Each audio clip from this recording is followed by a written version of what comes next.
Dollar. Dirt and money, no soul. Had to go and get it, ain't no time to kick it. Got a stack of flip for my foes. Dollar. Please tell me you can hear me. Don't turn your back and don't neglect me. Just let me know if you need me. Dollar. Let me watch out for my partners. Keep my money long, get my team strong. Let me run away from my problems. Yup, what's good, original crew, man? We're back with another Rotten Mango visual today. Today's video, body of 14-year-old girl found in singer David's car. This is everything we know so far. So, this is a long video. We typically don't do videos this long, just due to time consuming. We got plethora of other things. We upload plethora of other videos, and so doing over a 2-hour video is something that we normally don't do. But we have been asked to cover this topic previously, and we also were kind of waiting on more information come out before we speak. But how we follow almost all the information, almost everything, we are aware of, and I'm glad. Also, indication, I'm glad she put body over 14 and not roll with the 15, because due to the timeline of the events, she was deceased before her 15th birthday. And so at the time of the death, she would have been 14, because some things just, it's so, those type of details.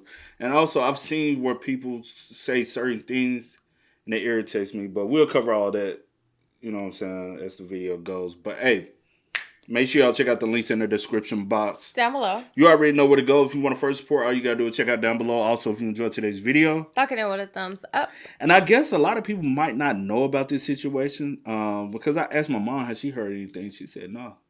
And so I guess you might have to be on social media of some sort to kind of be aware.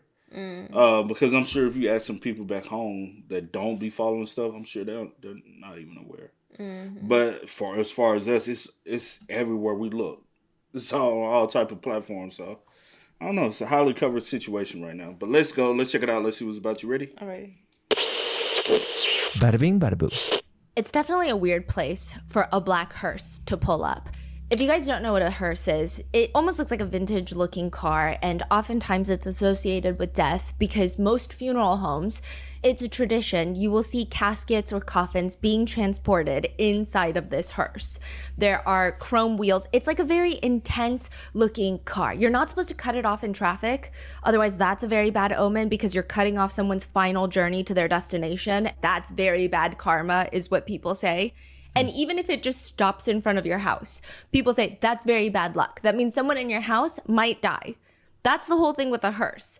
There is this building in the middle of downtown city center with a whole line of people just standing outside, and a hearse pulls up, parks on the side of the street right in front of them. It's interesting because when you see this video, nobody's wearing all black. It's not like a funeral. This doesn't look like a funeral home. And they're also curiously staring at this hearse, like, why is there a hearse right here? There's a video? Like someone took a video? Yeah. Standing in the line, showing the hearse, showing some other people in the line. And you can see that the back of the hearse is opened up by this man in a suit. And it takes about 4 men to, first of all, slip off this black blanket, uncovering this silver white colored coffin. Some people say that the coffin looks way too small to be a fully adult coffin. It's a casket, but it looks more so like a child casket. Somebody on the smaller side. They start rolling it into the building that everybody is standing in line trying to get into. And they look a little bit like, what is going on right now? And none of the people that are carrying the casket are saying anything. They just wheel it straight into the building. Eventually, when the doors open, the entire line of people are shuffled inside, and immediately the first thing they see is that casket, just front and center right there. There's the white casket on top. There's all these flowers next to it. There's this funeral wreath. And then there's this long table. They have a guest book. All the people are supposed to sign their name, pay their respects to the deceased, and there's this notepad in case you want to write a very long letter to the deceased. You got to send your condolences to Itami. There's a picture of Itami. It's a man in a blood-soaked white dress shirt wearing a white blindfold, which would be a very unsettling memorial picture. But thankfully, this is not a funeral. This is David. This is a famous musician, the one that sings Here With Me, Romantic Homicide. Recently, the Fortnite anthem, Locked and Loaded, Feel It, which was on the Invincible show, Remember Me, which was on Arcane. Like, he is probably one of the biggest artists right now, one of the bigger ones. And it is a concert on his world tour. You know, the concept and theme is death. A funeral. There are hearses at most of his show that bring in this white silver casket. Fans pay their respects to the dead, Itami, who is David's alter ego in his music videos. It's all very artistic. Some people think it's a little gimmicky. Some people think it's very exciting. Until September 8th of 2025 this year, news breaks that while David is on tour hosting fake funerals, the dead body of a 14-year-old girl is found in the trunk of his car. Which brings us to the questions, is he connected to her? How is he connected?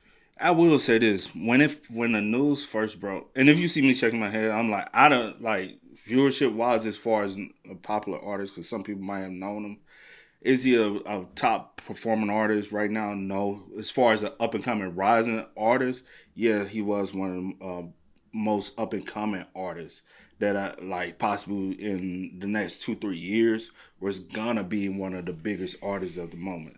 But I doubt it. But he was looking at his now on the track record, one of them biggest up and coming artists. And is it kind of weird that when the case first broke, right, a body was found in a car. We heard about it, and then the news went away from it until the body was identified. Because I remember we were hearing about it, and it's like, oh, this singer, body found in his car. You heard a little rumblings. He was kept doing shows. Mm-hmm. Typically, that's not. It's your car. A deceased body is found in your car. Right. You didn't offer any condolences to whoever it might be. You didn't. Hey, I'm on it. It's just like, let me cancel my show and go back home to see like what the heck is going on. Cause how, you know what I'm saying? Yeah, it was still continue to tour. Still continue how your shows up until the body was identified. It's a little alarming to me. Of his car. Which brings us to the questions, is he connected to her? How is he connected to her? Did he do it? Was she killed? Is he guilty? If so, why hasn't he been arrested yet at the filming of this video? And it's been weeks since her body was found. Was she dismembered? Why are the police being so vague? And do the funerals at the recent concerts mean anything at all? Because some netizens are saying, was David trying to tell us something? This is the case of Celeste Rivas Hernandez, the little girl found inside of David's trunk. Thank you, Sam.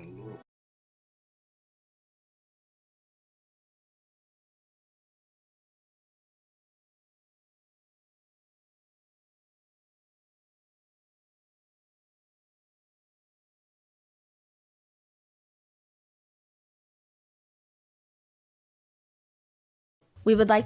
And I know we normally mute but again, thank you for recognizing that at the end of the day, this is a child. You know what I'm saying? Because a lot of people I've seen, they call her fast. They call her, like, at the end of the day, this is a young girl who unfortunately has lost her life.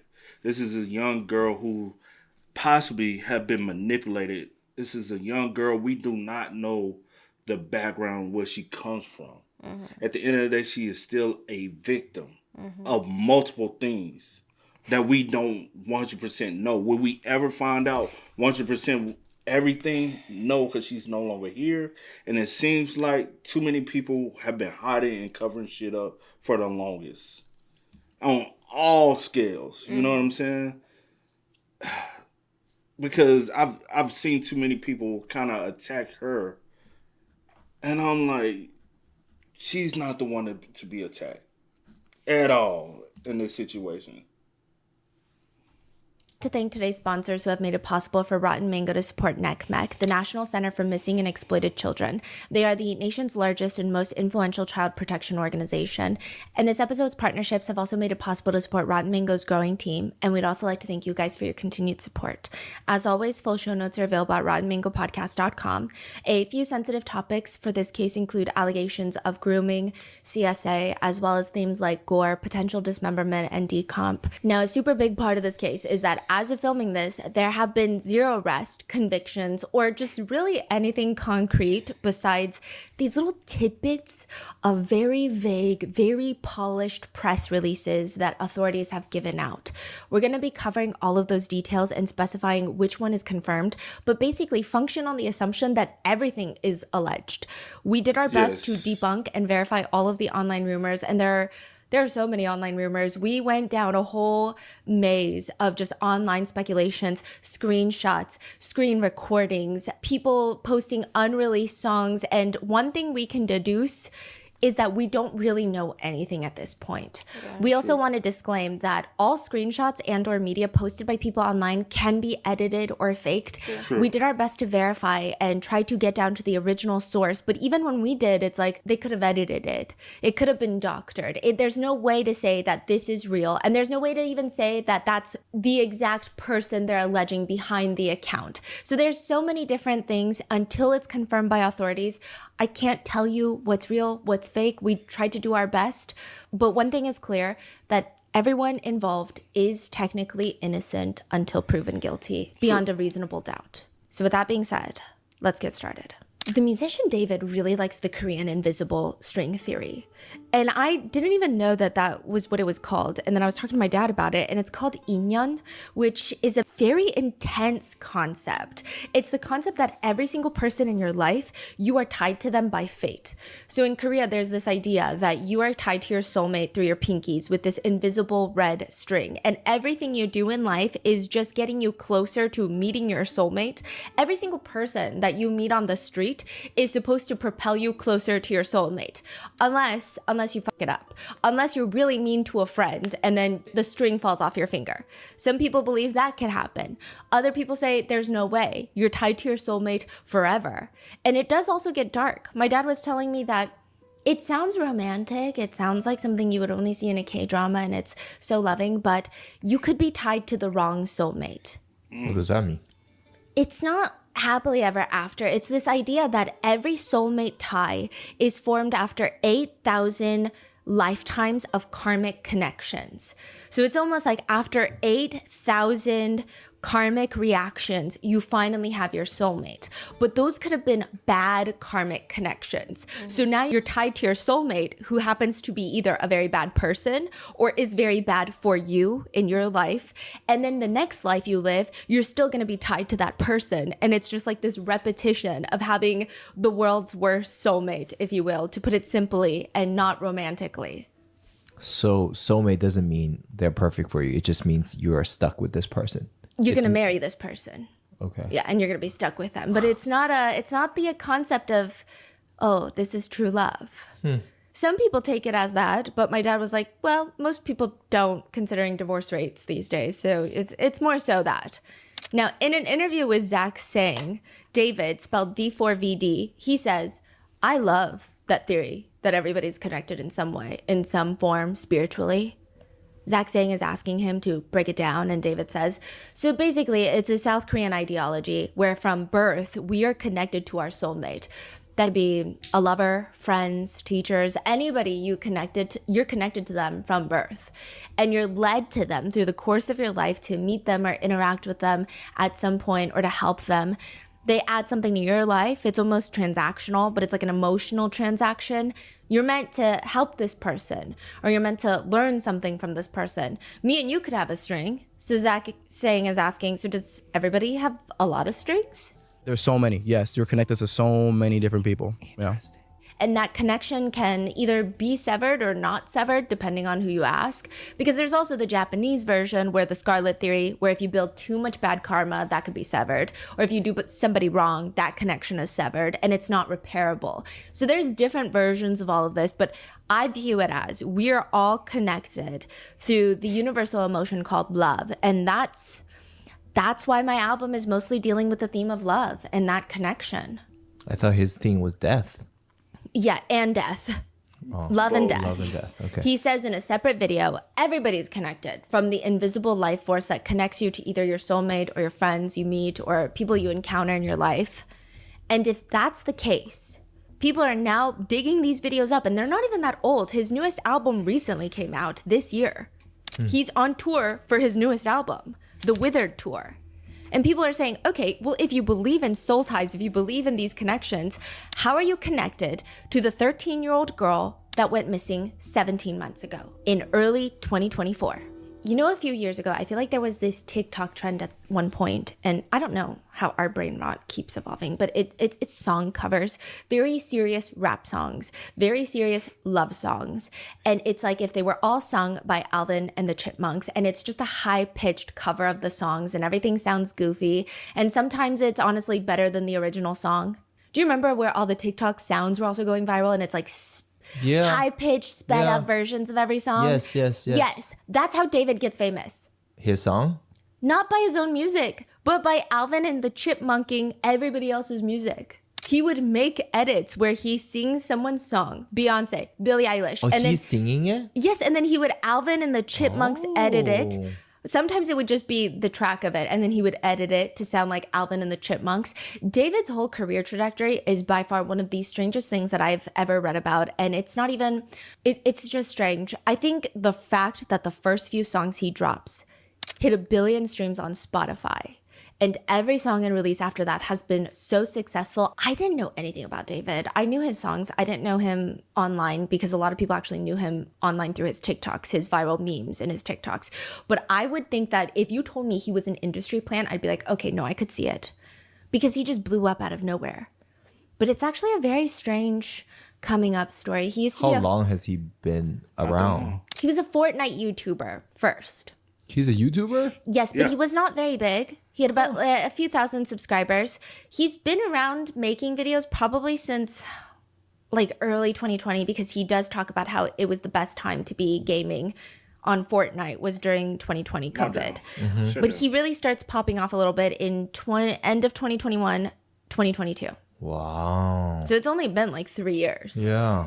And so he says in an interview, like I was a Fortnite YouTuber for a really long time. He says that, I think he said he was since 2017, but he said, I really wanted to be a content creator and a streamer and all that kind of stuff. I was making montages on YouTube of my gameplay. You know, those people that do the Fortnite? Yes. Okay, putting music behind it, trying to be the best Fortnite player. And then my videos got copyright striked, so I couldn't make money off of it. And I was like, yo, I don't know what to do. Because he's just playing like Jay-Z in the back of it, which of course you're gonna get copy striked. And he says, I was like, yo, I don't know what to do. I go to my mom, I'm crying. I'm like, yo, mom, I'm not making money no more. I don't know what to do. She's like, how about you make your own song? So I'm like, all right, bet, let me do that. He starts making music on his iPhone. He Googles how to make music.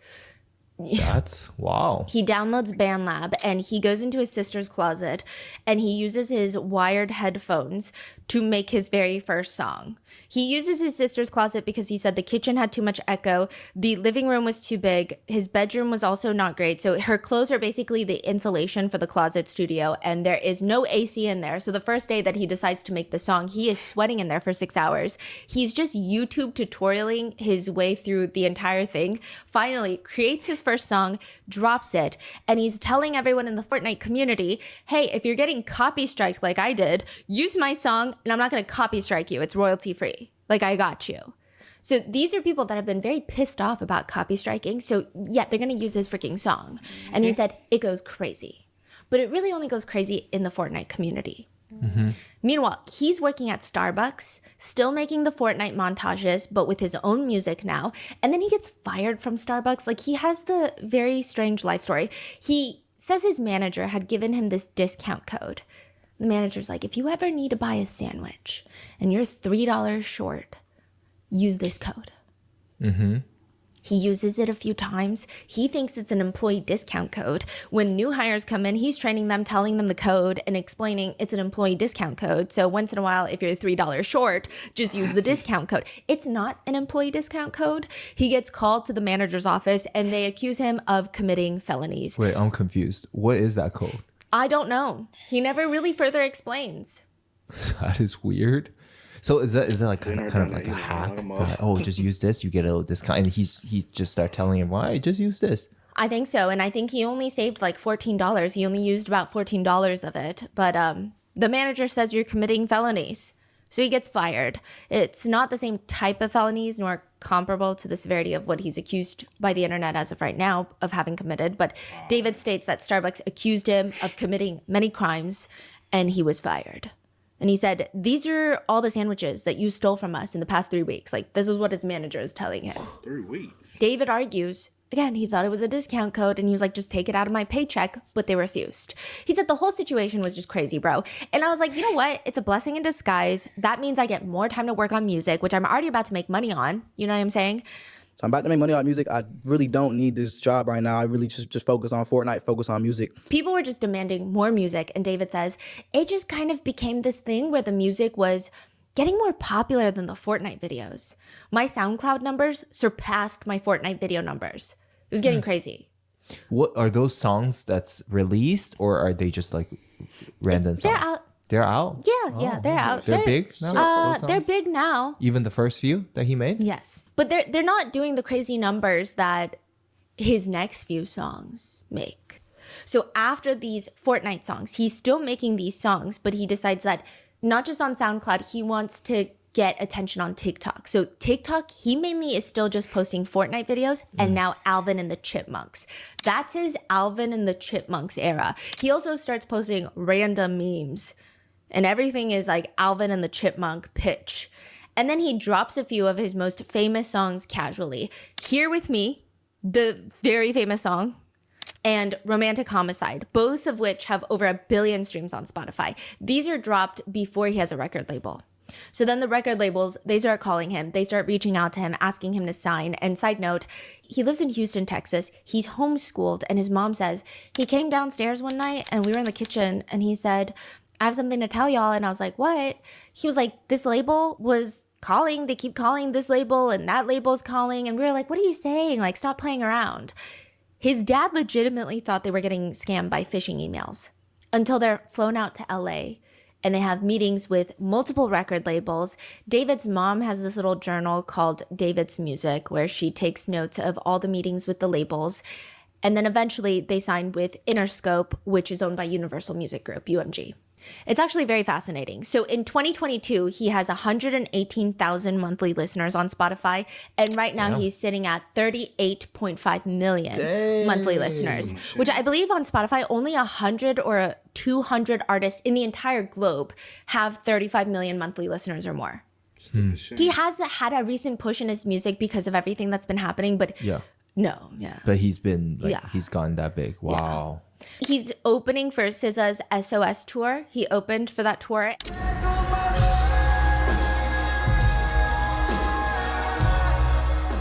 And I do think that a lot of people like to find reasons to hate people who suddenly get famous. And like, again, I'm telling you everything that's happened in the context of that time, not in 2025. This is when he first starts blowing up. So just giving you the context. From what I can tell, he was very generally well-liked at that point. It's very hard for people to even argue that he's not talented. I know that there's lots of musicians that pop off on TikTok and people are always like, they're not even that good. It's not even great music. It's just TikTok viral songs. Most people would probably admit, maybe not now, but 2 years ago, that he does seem objectively talented. A lot of his aura also comes from the fact that he's very abstract, if you will, on how he creates music. He definitely has a whole process to it. He still likes to primarily record on his phone. Even if he goes to the studio to collaborate with very big artists, which he has done, he will come back home and record it on his phone, and that will be the one that's released.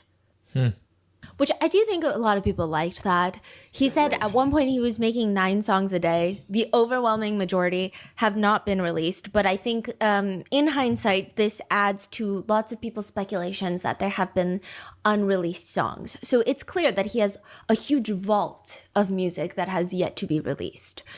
I think a lot of people also like the fact that he did get a vocal coach at the height of his career, which a lot of artists will have one. And a huge factor for that being you can blow out your voice to the point where you cannot sing for weeks at a time, which would be your livelihood. It's very important. But David says that he had a vocal coach for a minute, but quote, "But then I realized I started this thing in the most unorthodox way possible, just off Fortnite and BandLab, so I quit. And I turned to YouTube tutorials, looked it up on YouTube. I remember I was training for the big show in Houston the other day, and I was like, how to do vocal warm-ups and how to do vocal runs just on YouTube before the show. And I was just going crazy on YouTube, bro." Which sounds like he's a very relaxed artist who doesn't really care. But one reporter who interviewed David for a magazine cover says he is not going to let anything stand between him and making his dreams a reality. His career blows up so quickly that there's just no transitioning into it. David says, "I went from never going to a concert. The first concert I went to was my own. And now I'm doing a 50-show tour." It was crazy. I mean, having no prior knowledge of any concert, any show, my parents never took me to any concerts, and having my first show be my own show was probably the best way I could have approached live shows. David goes from being homeschooled to suddenly moving to the Hollywood Hills, going on tours, opening for SZA. He does say that homeschooling took one of the biggest tolls on him, just the isolation aspect of it. He says, "I made a couple of friends that were homeschooled, but there was no extracurricular activities. It was just me at home playing Fortnite, getting schoolwork done, learning how to code and build computers for 4 years." Wait, how old is he? He was only homeschooled for 4 years in high school, but right now, today, he's 20 years old. He's 20 right now? Yes. So, and this is like 3 years ago, right? Yes. So he was like 17? Yes. 17, 18? Wow. Wait, is he? Yes, he's 20 right now. 20. Hmm. Yeah. But one of the big outlets he has when he's being homeschooled is parkour. Parkour, literally. David's dad grew up doing martial arts, so he wanted his sons to have some sort of discipline created through that type of hobby. So they go to a parkour warehouse. David did go viral because he attempted a backflip at Coachella and he lost infinite aura. That was like the meme because he tried to use the stage as leverage for a backflip. It was very slippery, so he just fell straight on his back and his neck.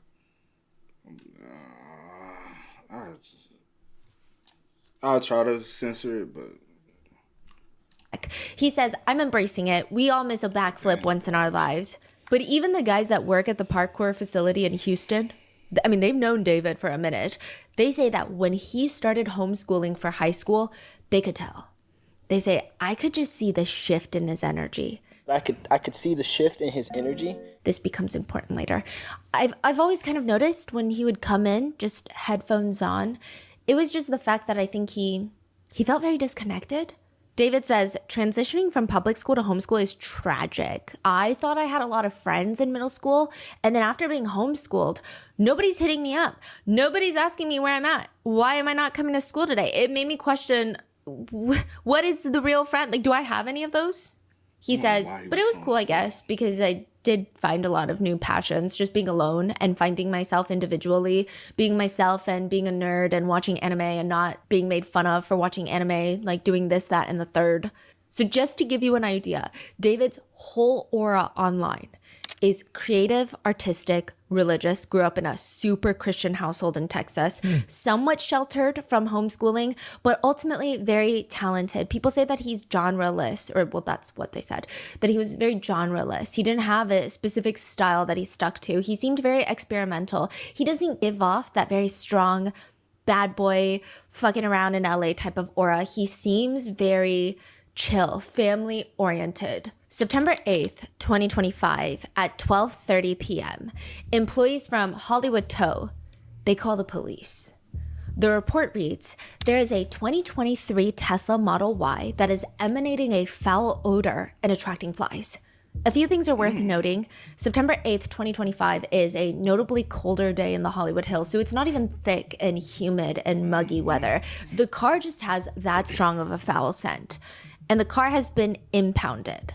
The car's in the tow lot, meaning someone called the tow company, a resident from the Hollywood Hills, and said, "Hey, there is this car on the street that I live on, and it's been there for like 3 weeks. It hasn't moved in that spot for 72 hours. Can you come tow the car?" So they towed the car. It's not towed because it has a flat tire. It's not towed because it was in a car accident. It's just parked on a random residential street and it has Texas license plates. The neighbors thought it was weird. So they're like, "Can you guys please just come get this car?" It's in the tow yard. LAPD show up to the scene. They open up the front trunk and inside of a bag is a dead body. According to TMZ, and you can decide how you want to take this information coming from TMZ, but according to them, the body found in the Tesla was chopped up and heavily decomposed. Also, the word usage there is strange, but they're alleging that whoever the body was at this point was dismembered. According to Times, the remains are described as, quote, a head and a torso. Now, the LA Times have since revised that, and they have changed it to, quote, initially the remains have been described as a head and a torso. But they don't elaborate. So they don't say, correction, this is what was originally reported, but never mind. It just says that's what was previously reported. So there are all of these debates online of, was the body dismembered? Was the body not dismembered? Was the body in pieces because decomp was so bad? Was it a natural process of the decomposition, or was it not a natural process? There's a lot of debates. We don't even really have a time frame of death that can be confirmed. Some reports are saying that the body was dismembered. Others are saying in pieces. So as of filming this, take it as you will. Yeah. But what is confirmed is the dead body was found inside the trunk of the Tesla. They run the car plates. The car is registered to David Anthony Burke, famous musician, D4vd, David. At first, for 0.2 seconds, there are brief concerns and questions online that it was David himself in the trunk. But since he's on tour, it's quickly verified that he is very much alive and well, at least physically. But then who is in the car? That same day, a TikTok from March 9th, 2023. So this is years ago. 2.5 years ago. Yeah. That starts circulating, and the video starts showing up on people's feeds again. The algorithm is pumping it out after 2 years. It's a creator by the name of Nicholas, and he's in the aisle of a grocery store. The camera's rolling behind him, and it's obviously a bit. It's like the, hey, what do you do for work type of, hey, how much do you pay for rent? It's one of those TikToks in a grocery store. He sees someone going through the chip aisle. Excuse me, quick question. The guy looks up. It's David. He's wearing a white dress shirt covered in blood. So remember his Itami alter ego. That's all. You can tell it's Itami because he is always wearing a white dress shirt covered in blood. Is this like a character he's playing right now? It's a character in his music videos that shows up frequently in pretty much almost all of his music videos for the past 3 years. Oh, every video. Almost all of them. Wow. Almost all. And this one, he's at a grocery store dressed up as that character. Yes. I see. And there's like a bloody handprint on one side of the shirt. He's holding a giant tub of Tide laundry detergent. When he turns around, Nicholas notices, I mean, it's obviously a staged collaboration. Oh shit, what are you up to? You call me my work clothes, bro. You know, I still got the tie. I'm trying to clean up a little bit. You think Tyler's gonna get all that out? I hope so. What's your name? David. How are you feeling today? It's raining outside. I think I got a cold. I'm kind of sick. What song do you put on when you're in bed and feeling sick? Romantic homicide. How does that one go? I'm scared. And in the middle of the chip aisle, David starts singing, I'm scared, it feels like you don't care, in the back of my mind, you died. The video starts getting pushed out to the algorithms once the news breaks that a body was found inside of his trunk. And so people are questioning and looking at it very strangely because yes, coincidences and like we don't have a lot of information. We don't know who is in the trunk. Body has yet to be identified. David is on tour when this body is found. So there's not a strong connection that people are side-eyeing too heavily by this point. It's just, it's weird. And this video, people are almost making memes. I don't think it's appropriate, but they are making memes of like, oh, work clothes, you say? So what do you do for work? So there's all of these questions. It's not like a strong, he's guilty of something, lock him up, he did something. It's more so, this is all weird and the internet is going to do what the internet does.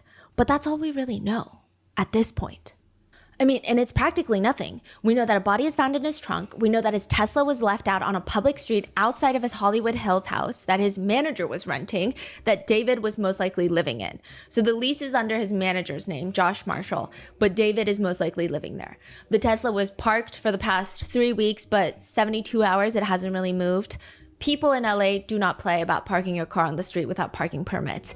It gets towed to Hollywood Tow. They call, they say it's a cent, and this car has never been registered as stolen. Which doesn't necessarily mean it wasn't stolen. It just has not been reported as being stolen. So as netizens are waiting for updates, simultaneously, people online are digging up another music video to the song One More Dance by David. And this starts going viral. Clips of it start going viral immediately on TikTok. This was posted February 7th, 2025. So almost exactly 8 months before a body is found in David's car. The music video opens with a Tommy wearing the bloody dress shirt and a white blindfold, dragging another version of David, regular David, dragging his unconscious body onto the ground. We're going to dive deeper into this whole music video later, but he's dragging the unconscious version of him. And then 2 more people come up and they throw his body into his trunk.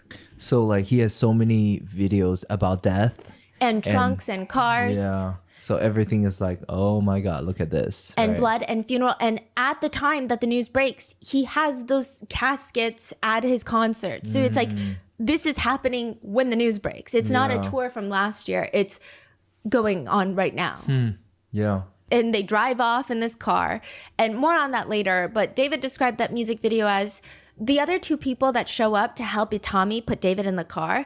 They're cult members that love Itami, and they're going around with Itami in the trunk, and they're burying David after I die. And netizens are just confused and weirded out at this point. But again, none of the comments by this point in time are saying that he's guilty. They're just saying, this is very strange. This is odd. This is weird. What are the odds that he has a music video where he's shoving someone, albeit himself, into the trunk of a car, and then there's a dead body found in the trunk of his car? Like, the odds of that must be pretty low, right? Others are saying it's not that low. Putting bodies in the trunk of a car is like a movie stereotype. Everybody does it. But that's not an admission of guilt. That's not really evidence. A lot of netizens at that point feel like perhaps it's a reach. Perhaps we should all go outside and touch grass. It's actually a strange, traumatizing circumstance for everyone involved. Probably even David is how netizens feel. Because, I mean, first of all, whoever is found deceased, their family members are traumatized. But David is 20. He's on tour. His car is impounded. The speculation that netizens have is his car was probably stolen by someone in LA and they used it to hide a dead body. And now he's connected to this, and he's this young man just starting his career. He's probably also traumatized. And all these speculations are just getting crazy because there's been no official statements being made. The police don't arrest David, so everyone's just making statements. Some people even get very mad at brands like Hollister and Crocs. Hollister and Crocs have a collaboration. David was the main model for that collab. They quietly pull most of his images from the Hollister website.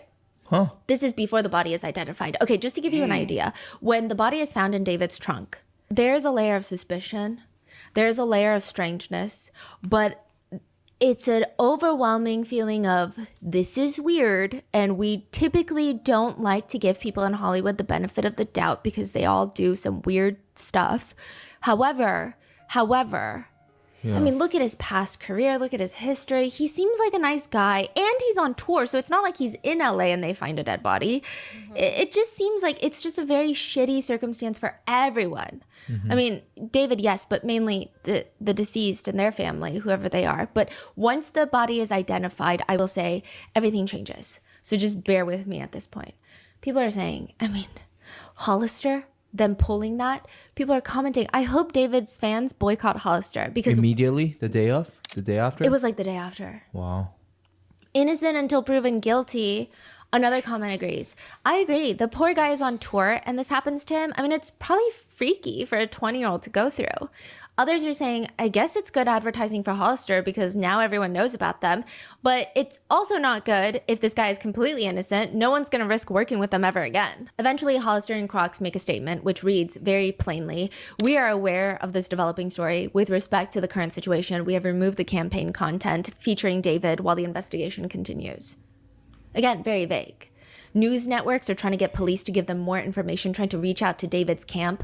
All they get is David's spokesperson telling NBC News that the singer has been, quote, informed about what's happened. That makes it sound like he just found out. Informed about what's happened, and although he is still out on tour, he is fully cooperating with the authorities. So it's vague, but if you look into this vague statement, it sounds like, well, maybe it sounds like David had no clue what was happening.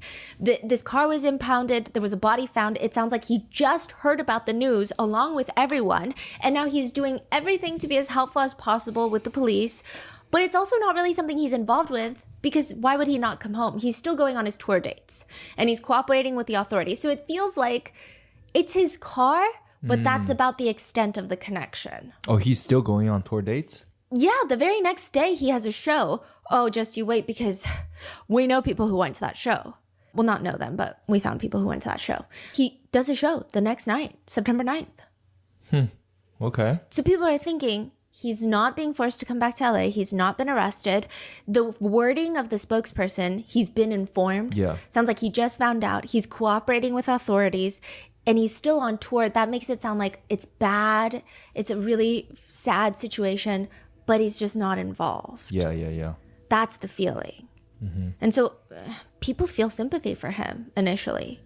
It also just doesn't really click that David would be involved. People are saying, I mean, look at these TikToks of him. There's one where he's walking down the street and he sees a performer on the side of the street playing a guitar, singing David's very famous Here With Me song. David just casually hops on and gives everyone on this road a private concert. He seems really humble.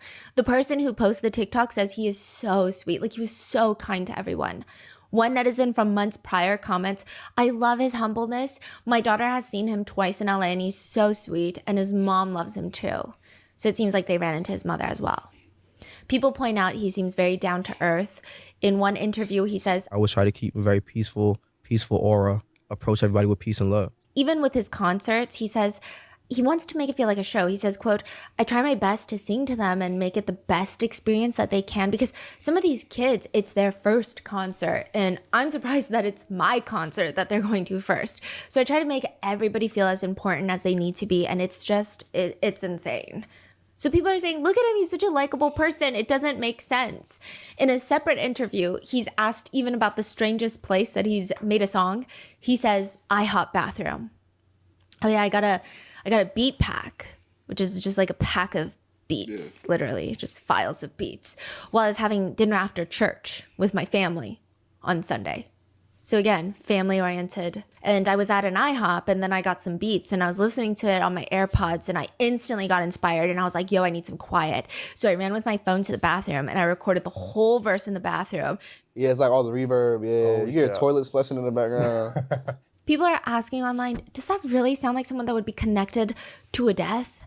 Besides, the car was sitting there for the past 72 hours. David hasn't been in LA, from what we know, in the past 72 hours because of his tour schedule. It's actually been reported that he probably hasn't even been in LA for the past month because of his tour. Reported. He's traveling with his entire team. Probably is not getting free time right now. Tours are crazy. Celebrities, they say it's like the most insane thing you'll ever do. It's clearly unrelated to him. Also, he hasn't been arrested. And it's a Tesla. That's what netizens are saying. They're commenting things like, don't Teslas record? So if it's found in a Tesla, I'm sure the first thing the police do is check the Tesla footage, and then they see David has nothing to do with it. Otherwise, they would have immediately arrested him. He wouldn't have gone to his next show. That's what people are commenting. Others... And that's one of the biggest things for me. I'm like, it is a Tesla, right? And even like in a rapper Julio Fulio case, they put that Tesla evidence out early, remember? Mm-hmm. And everybody was talking about how crisp, clean the image was. And I was like, damn, ain't no Tesla. Motherfucking cameras was that clear. It was like clear, precise footage. And I'm like, but in this situation, I'm like, why the fuck the camera? Why we ain't got the information yet? Also, outside they had cameras, footage that's pointing to the direction. I'm like, why we ain't got camera footage? You would think, you know what I'm saying? Like, I don't. But then I did hear someone say, "Well, what if the car was dead? Could so it only records if the car? I don't know if it doesn't have power. Yeah. Especially since it's just been sitting. So possibly. Yeah, I didn't really think about that. I did think about like the recording of it and stuff like that, but I didn't think about like the car. I'm like, yeah, well, it is a Tesla, could have been dead. It's just been true. But also, I don't know how it works. Tesla. I know people who got Tesla, but not like know them as far as like, okay, hey, if your Tesla dies, I don't have anyone I could call up right now and be like, hey, but I do know some people who have it, but I'm like, not on that personal connection of like call them up and be like, hey, I got some questions about your Tesla, you know? And if that is the case, I will say that's probably one of the reasons why maybe they haven't put that information out or made any arrests because they don't really have. But if someone is watching and might know the information, let us know. Because that is a good... Are there like no type of surveillance maybe around or on can the you turn that buildings, off? on the buildings that's even where they stayed at or nearby neighbors? Like nothing probably was picked up. I don't know. Oh, also you in Hollywood. Bro, we live in a subdivision where down there everybody has cameras. You got wealthy people, you got your typical family community. We live in one of those neighborhoods. So is down there everybody you see has a Ring camera. If not a Ring camera, not necessarily just a Ring camera, a doorbell camera. It's either you got a doorbell camera or they got full-fledged camera system set up. Somebody got some footage around there or something. But I don't know how like the more their apartments, condos, studios, townhomes. These are homes. I don't know how they were like set up since the car was like I guess on the streets. Oh, you talking about this? I'm saying he actually lived in a home. It wasn't a townhome condo or nothing like that. It was actually a house. But I don't know like how like the setup is as far as like where the car was stationed and where it was at, would the camera have picked it up? That's what I'm saying. But I don't know. No, I saw like outside of the home and the neighborhood streets and stuff. I saw that information. You did. But also, somebody watching this and they got a Tesla, can you actively turn off the camera footage system? Because you also remember we seen where the Ring doorbell camera was smart, but I don't know if that's factual. Yeah, that's why you can't look. Yeah. They're saying, yeah, I was under the impression they record everything because there was that guy that had scratched up all the Teslas in a car park and they got him because everything was recording. No one was inside any of the Teslas, but it was all recorded. So they're like, obviously, if he's not been arrested and it was in a Tesla, which, side note, I do think you can turn that feature off, if I'm not mistaken. I don't know, actually. Mm-hmm. I do think so, but that's what people are writing online. Others are speculating it's a serial killer. There was a body found in a Honda in a South LA tow yard a few days prior. If they find any other bodies in tow yards in cars, it will appear as though we have a serial killer on our hands. Another one reads, a second vehicle in South LA was found to contain a dead body, also in a tow yard. I feel like there's a strange pattern here. There was indeed another body found inside of a Honda Civic in South LA on August 25th. This is a completely separate tow yard, and South LA is relatively quite a distance from Hollywood Tow. Details are pretty limited. However, the investigation is not tied to the Hollywood Tow Yard investigation. The police have confirmed that. But one person comments, how bad is your luck that a car that you are driving has a dead body in the trunk? Or maybe you abandoned the car on purpose. The whole thing is crazy. Some people are saying, but isn't it weird that he's still on tour? One person comments, I'm sorry, but if a dead body is found in my car, I'm gonna go home and figure it out. It seems weird. But others are fighting back. Like, it's not like he's Sherlock Holmes. He's going to go home and figure what out? The police are figuring it out. He's cooperating. He should cancel all of his fans. Like, do the fans get refunds? So people are having these back and forth conversations. We were able to connect with people who went to the concert September 9th. So this is like less than 24 hours. Probably a little more than 24 hours since the body has been found in his trunk. Mm-hmm. I don't know when he found out about it, but it's less than 24 hours since the public has known. He has a concert that night in Minnesota, and they were under the impression that David is not connected at all. Who was? The people in the crowd? Yes. So everyone at that point has heard of the news, but nobody's thinking, something more. It's just a really bizarre event that happened. Yeah, so we were talking to, I'm just going to say them because they don't want to be identified, but they, as in, it's a group of friends that went to the concert in Minnesota. And I was talking and asking a bunch of questions about that concert. And they said, no, I mean, everyone in the crowd, nobody was under the impression that something suspicious was going on. It was not a weird energy of like, oh, it's sus, but I already bought my ticket. It was genuinely, he is not connected.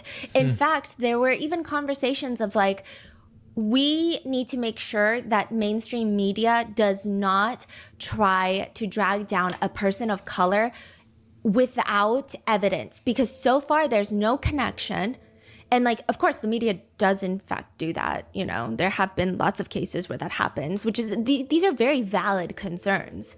But they were just saying like, that was the energy. Like everyone is like, no, like clearly he's not involved. The police did not name him as a suspect. He's not flying back to LA. He's cooperating with the authorities. It just... I wonder that night of that concert, because it's the following night of did he make any statements pertaining to, or did his people say, hey, don't go out there? Because some artists, especially when they're super, super innocent, I do understand, because for those who don't know, I do have a background and a degree in entertainment. Like, I'm very well versed as far as the music business and entertainment business. So some people will tell you don't address it. Mm-hmm. Some people will tell you to go ahead and address it, especially when you're 100% innocent. Yeah. And that's the reason why, like, privately, we like, I've said to you, like, even you having a concert that you said, my thoughts are prayers with the family of the victim that was found. We're doing, like, you know what I'm saying? Because, say, for instance, if I'm in his shoes and I know I'm 100% innocent, I will go out there and say, hey, at the end of the day, my thoughts and prayers are with the family victims of you know what I'm saying? And I pray. Yeah, you'll make a statement. Yeah. Would you? I don't know. I can't. But I do know from my hindsight, me looking at the whole situation, the trajectory of his career and the label he is signed to Interscope, which Interscope is Universal Music Group, is one of the most powerful music labels that you can be a part of. Yeah. He does have a machine that's force pushing him. So when you do see these clips of these, it seems to be random. They're not random, honestly. They're all staged performances. Like even the one so he does have a big machine behind him. And so he does have the right PR people. And so their best thing and their mind's going to do is don't bring it up if it's not brought up. So the less they think about it, the better it is for you. Just like go out there, do your show like you've been doing every night. Yeah. Basically. Yeah, because we have gotten you here. Yeah. At the end of the day, with a music label, it's an investment. Yeah. And we got to get the best return on investment no matter what. That's anybody who is trying to flip their money or make money off of the money that they already have, you're going to only want to invest it in something that's going to make you. And so you're going to be pushing. If a company comes to you and say, hey, you're going to be telling all your family and friends, hey, this. And so that's all the label doing is using their resources to push them to greatest heights. And that's the reason why his numbers are so blown up. Also, Universal Music Group is one of the biggest companies when it comes down to a lot of these like TikTok, YouTube, a lot of these social media platforms. So they're going to be hard. Like he's 20. He's captivating the young people. Who's the next wave is always the young people. You got to captivate the younger crowd. They're going to carry you to the heights that we need you to go. And so, yeah, I would say, because this crowd look like it's a bunch of young people, but it's still odd and weird with the casket situation, you know? Yeah. It's a lot of weird shit, though. Sounds like a really sad random coincidence. They describe his energy that night as, quote, he performed as if nothing was wrong, had a ton of energy and pep. I remember he threw some Labubus into the crowd, but he also, okay, this is hindsight. He also gave extra attention to 2 child fans on the second floor balcony. He signed one of his merch t-shirts for the little girl. I didn't see any caskets at this concert, which would make sense. There wasn't any more... Oh, really? Yeah. That's one question I was finna say with the cat, because that's when I was like, if you had a casket at this show and you did that would. So that's another PR move. Let's not associate death with this concert. Yeah. So. This concert, which would make sense. There wasn't any more... Oh, really? Yeah. Is that like a change he made after the discovery? Yeah, it seems like it. Huh. I couldn't verify that every single place had a casket prior, but... This one doesn't. Yeah, which would make sense even if he's not connected. Yeah. Just out of respect, it would make sense, right? Yeah. So at that time, they did not think that was strange. There was also not heavy security presence. It was just a normal concert.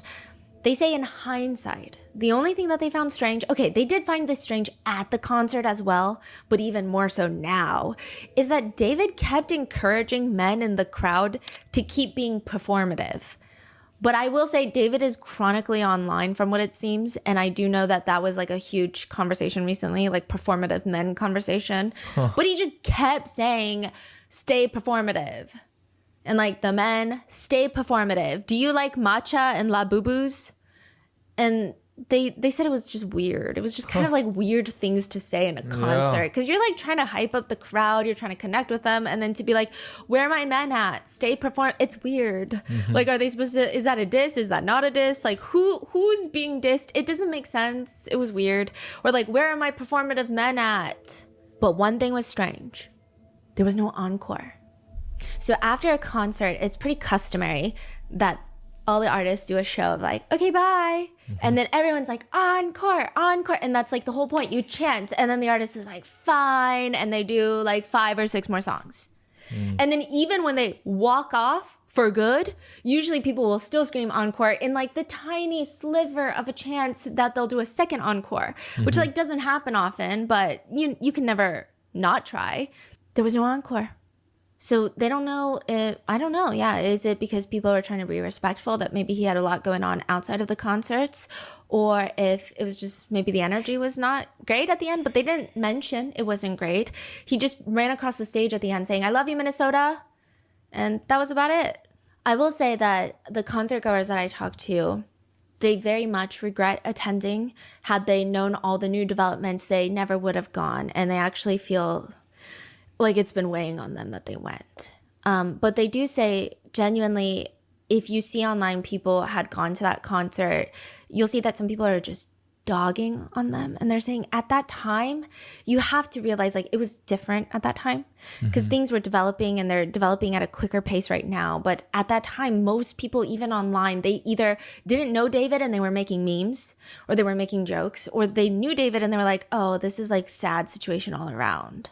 And then there were obviously a group of people that were like, this is suspicious, this is strange, but it was not the majority. And the rollout of information is excruciatingly slow. And I don't say that as in the authorities should tell us everything. I actually think it's good when they don't, especially when it protects the integrity of the case. Although I'm not sure that's what's happening here. But it's just so slow. And it makes people online try to look for their own answers. The medical examiner issued a statement stating that the victim is a female, about 5 feet 1 inches tall, weighing 71 pounds, curly black hair, wearing a tube top with black leggings in a size small, a metal stud earring, and a metal chain bracelet, like a yellow colored one, in the shape of a W. The ME states that they have not yet determined her exact age or cause of death, but the police are investigating the case as just a death investigation. So a lot of people were initially fixated on the victim's height and weight, with some saying either this is a very malnourished person or this is a child. Yes, 71 pounds, crazy. Yeah. Even for a child, I do think that's quite thin for 5 feet 1 inches. 8 days later, however, September 17th, 2025, the body in David's car is identified as 14-year-old Celeste Rivas Hernandez.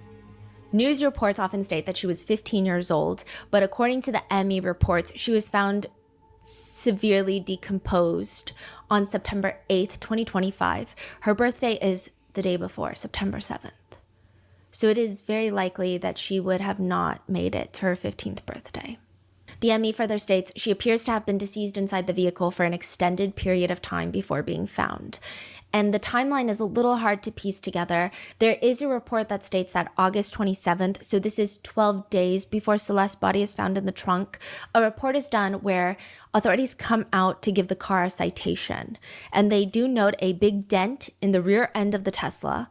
They mark where the Tesla is parked with white chalk to see if it's going to move around. Oh, the car has been sitting there for 12 days? Okay, so it's all very vague. Some neighbors are saying, we've seen that Tesla around for like the past 3 weeks, just kind of They don't necessarily say moving around, but it seems like no one's paying exact attention of where that Tesla is parked every day. So they're like, I feel like we've seen that for about 3 weeks, like that car. Yeah. But it is confirmed that the car had not moved in the past 72 hours because that's when you can tow it. That's why they did the white chalk. They eventually tow the car. But the police came out to write the report. Yes. When was that again? That was 12 days before. So they just report like a big dent. But it's not like immediate. It's not like 72 hours, let me come back. It just seemed like it was, you know, no one had, it didn't seem urgent. Yeah. But then Tesla also have like insane, you can log it. Like, so you can check everything. Yeah. Where has it been? The neighbors say the car has been around, and the medical examiner says the body is decomposed to the point that examiners could not determine age, eye color, and ethnicity. When it is revealed that... I did not know that. So, age... Eye color and ethnicity. Even eye color? That's severe and ethnicity? Wow. That changed my timeline, though.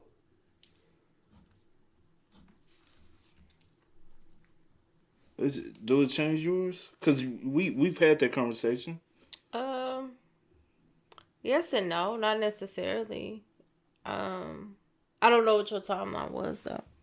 Because I know we looked at his tour and all this and try because everybody's doing it hypothetically trying to see when would he have had time to possibly commit the crime if he did it and all that. But also I don't think you are aware of this information, but I am about the weather and the atmosphere in the area of Hollywood and LA at that time. It wasn't hot.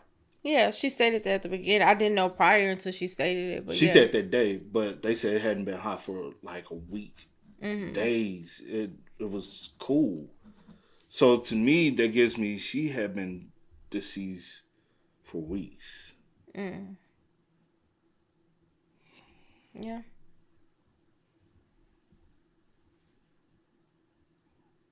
And well, she might talk about it now. The body belonged to Celeste Rivas Hernandez. People find out that she went to school about 80 miles out of Los Angeles in Lake Elsinore. Celeste has been reported as a missing child multiple times prior, but most recently, she was reported missing April 5th of 2024. So well over a year ago. But the big question now is, where has Celeste been since April of 2024? How is she connected to David? How did she die? Where was she for the past year? What was she doing? Was she with David? The only tidbit of information the public gets once she's been further identified is, some people knew about this information prior to the identification of the body. A lot of reports on TMZ were talking about it, but I think maybe some people take TMZ with many grains of salt, naturally. She does have a tattoo, like tattooed on her right index finger in red ink, which David also has a matching one.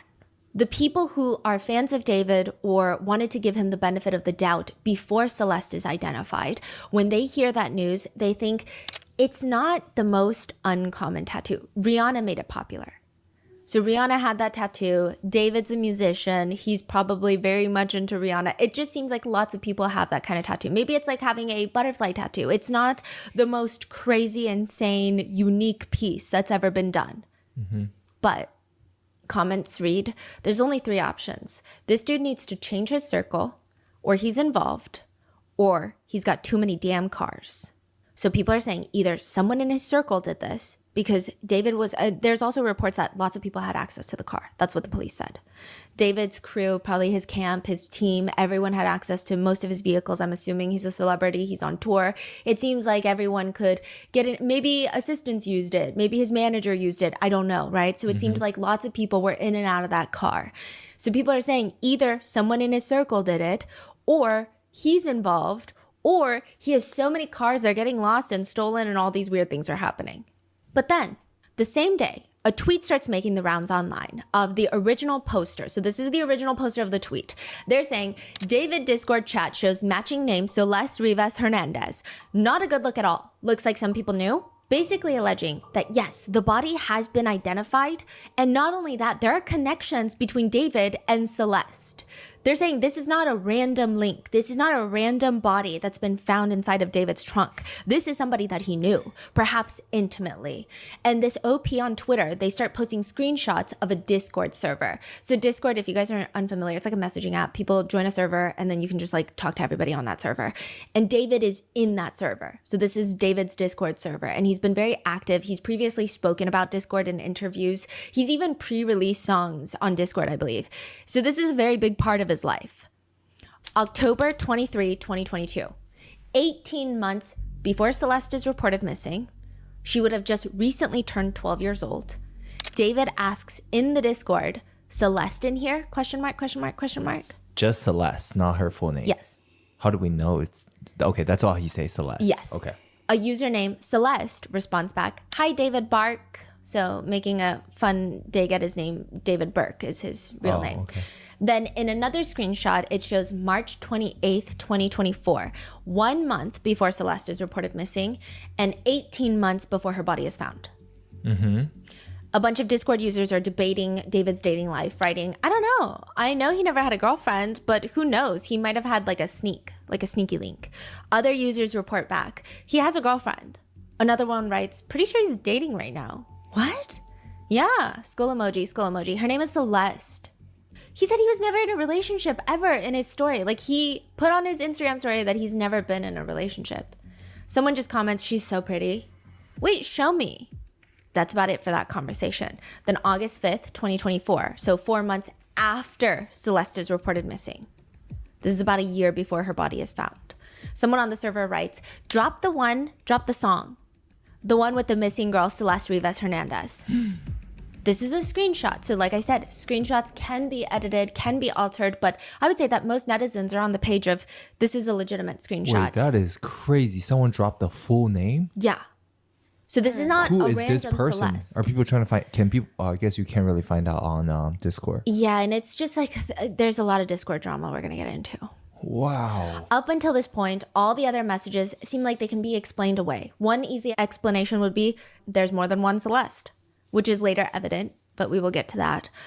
But this last message is weird. The original poster to all of this goes pretty viral, which a good chunk of people are accusing him of faking these screenshots. So he goes to screen record the Discord chat logs to prove that it's not photoshopped, which I guess he's either a master photoshopper or these are real chat logs that indeed did happen on a server. But that's not even the part that netizens find weird. The part that people find suspicious is right after he releases all of this on X, he posts another screenshot. He's been kicked from the Discord server. He writes, yeah, so I screen capped every username and ID, sent it to the authorities. Can't post them on here since I don't want to get sued for defamation or doxing them.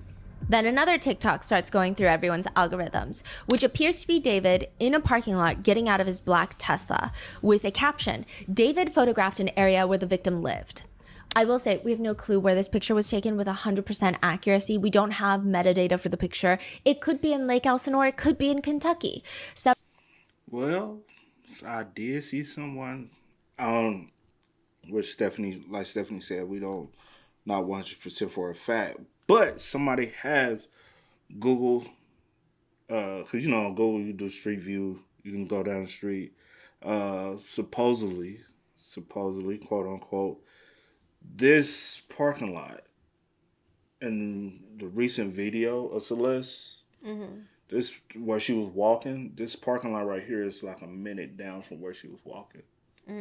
They did a Google Street View, and you can literally see the same light poles, same location. Because this is like a construction area. They're building at the time of the Street View thing, and I was like, oh. So, yeah, it is supposedly down from where she, and I guess because the video that came out, her walking, I guess this is possibly where she runs away far enough from the house. I'm just making assumptions. This is not facts or anything, so this is just from my mind. It's not factual information. Just take it with a grain of salt.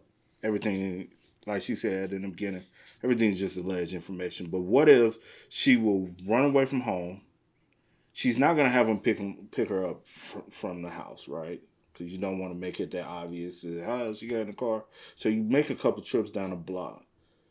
Because she wasn't far from her home on those surveillance cameras footage. Those cameers footage. So you basically trying to say that like this is like a pickup spot where he picks her up. Yeah, meet up spot for him. Yeah. Meet up. Yeah, pick her up. Whatever. Yeah. What if this is their typical spot? And honestly, on the surveillance footage over, there was a lot of kids out.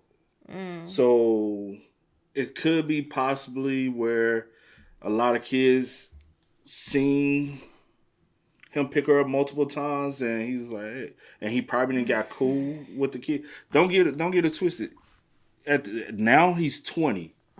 At the time that she was running away, everything he was 18. He got famous when he was 17. He's 18 around this time, which he officially is gone missing. 18, I think. Then he was turning 19. But he can blend it. He's a little guy. He can blend in with other kids.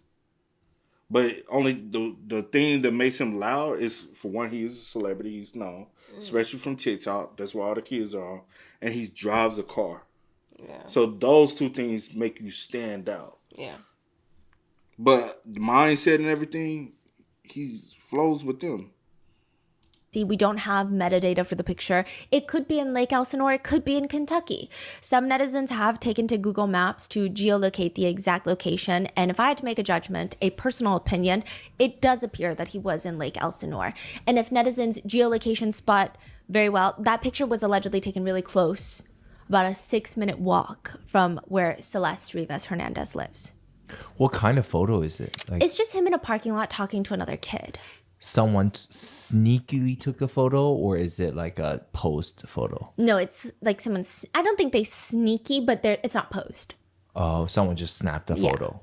Like, here's David. Probably like a Snapchat photo of like, oh my God. Look at David. David's in our town. Right, okay. And Lake Elsinore is a pretty small town. I mean, we lived in LA for almost a decade. I've never really heard of Lake Elsinore. So it's not, I wouldn't say it's like a destination everyone goes. If you're like, he was spotted in West Hollywood, it's kind of, oh, well, there could be lots of reasons for that. I don't know if that's a coincidence. But people thought that was very strange.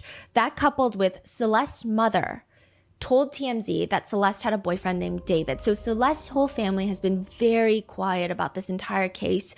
I would expect that they are working, hopefully, very closely with law enforcement, but there are other speculations and rumors of why they've been so silent online. But Celeste's mother has spoken to TMZ, and she stated that Celeste had a boyfriend named David, and that Celeste had been missing for more than a year. And all of this added together is definitely not making David appear like he has no connection. I'm not saying he's guilty. I would not be able to know such a thing, but it appears he's connected, in my opinion. And it feels like by this point, every 3 minutes, a new video starts going viral. This one is taken in a classroom. Celeste's alleged former teacher is in a class with his students. He's a science teacher. Out of nowhere, and someone's like sneaky recording this, one of the students. He takes out his phone, busts it out, and tells his students that he used to teach Celeste. It's like a little strange. I don't think he knew one of his students was recording him, but he's like, that's her in my classroom in front of this poster right here. When I taught her, she met this dude on social media. He was a rapper in LA. He came and got her. She ran away from home. She was gone for like a month. The cops found her in Hollywood, brought her back to our school. She came back to our school, kind of told people this story. She disappeared again in May of that year, May of 2024. That's when her friends told me what happened, that it was this rapper. And then I found out yesterday that she's now dead in that rapper's car, cut into pieces. You want to know how they met? I feel like I just said it. Social media. This is legit. A legit video of a teacher talking? Yes. TMZ has reached out to the teacher, who told them that she was frequently absent from school. He didn't really know anything else about her home life, but he was just telling his students this as a cautionary tale to be careful of who you talk to on social media. Wow. Which there's drama with the teacher. Some people say he looks way too excited to be sharing this story that he knows Celeste. Some people think it's a cautionary tale. It's a whole mess. But that's ultimately the important thing of that. But that's crazy. Wow. How do you explain that? Yeah. And while all of this is going viral, you have almost complete radio silence from those that are actually connected to this case, which is understandable, but it definitely doesn't help the growing mountain of speculations. The only statements Celeste's family have made since the recording of this video are from her GoFundMe page, which read, as many of you know, Celeste Rivas Hernandez has been identified as the body found last week. She was a beloved daughter, sister, cousin, and friend. Her family is heartbroken and devastated by this tragic loss. They are seeking help to lay her body to rest. Any funds you are able to donate are greatly appreciated. Signed, the Rivas Hernandez family. Their original goal was $20,000 and they have since surpassed it. There have been unconfirmed statements by the family, such as another tweet goes viral. An Instagram account was created in 2020. So this is confirmed that this Instagram account was created in 2020, but we don't know who is behind this Instagram account. Apparently, David follows this Instagram account. It's like a private account, no pictures, barely any followers. It's like a random account. The allegation being that this account belongs to Celeste's brother, Matthew, who's 18. So this is allegedly Celeste's brother. Someone DM'd Celeste's alleged brother asking, dude, why does David follow you? All respect to your sister, and I hate how shitty people are being. Was it really him? Jesus. All love, man. Celeste's alleged brother, alleged real account, responds, yes, it was him, because he found my account out of nowhere and he followed me.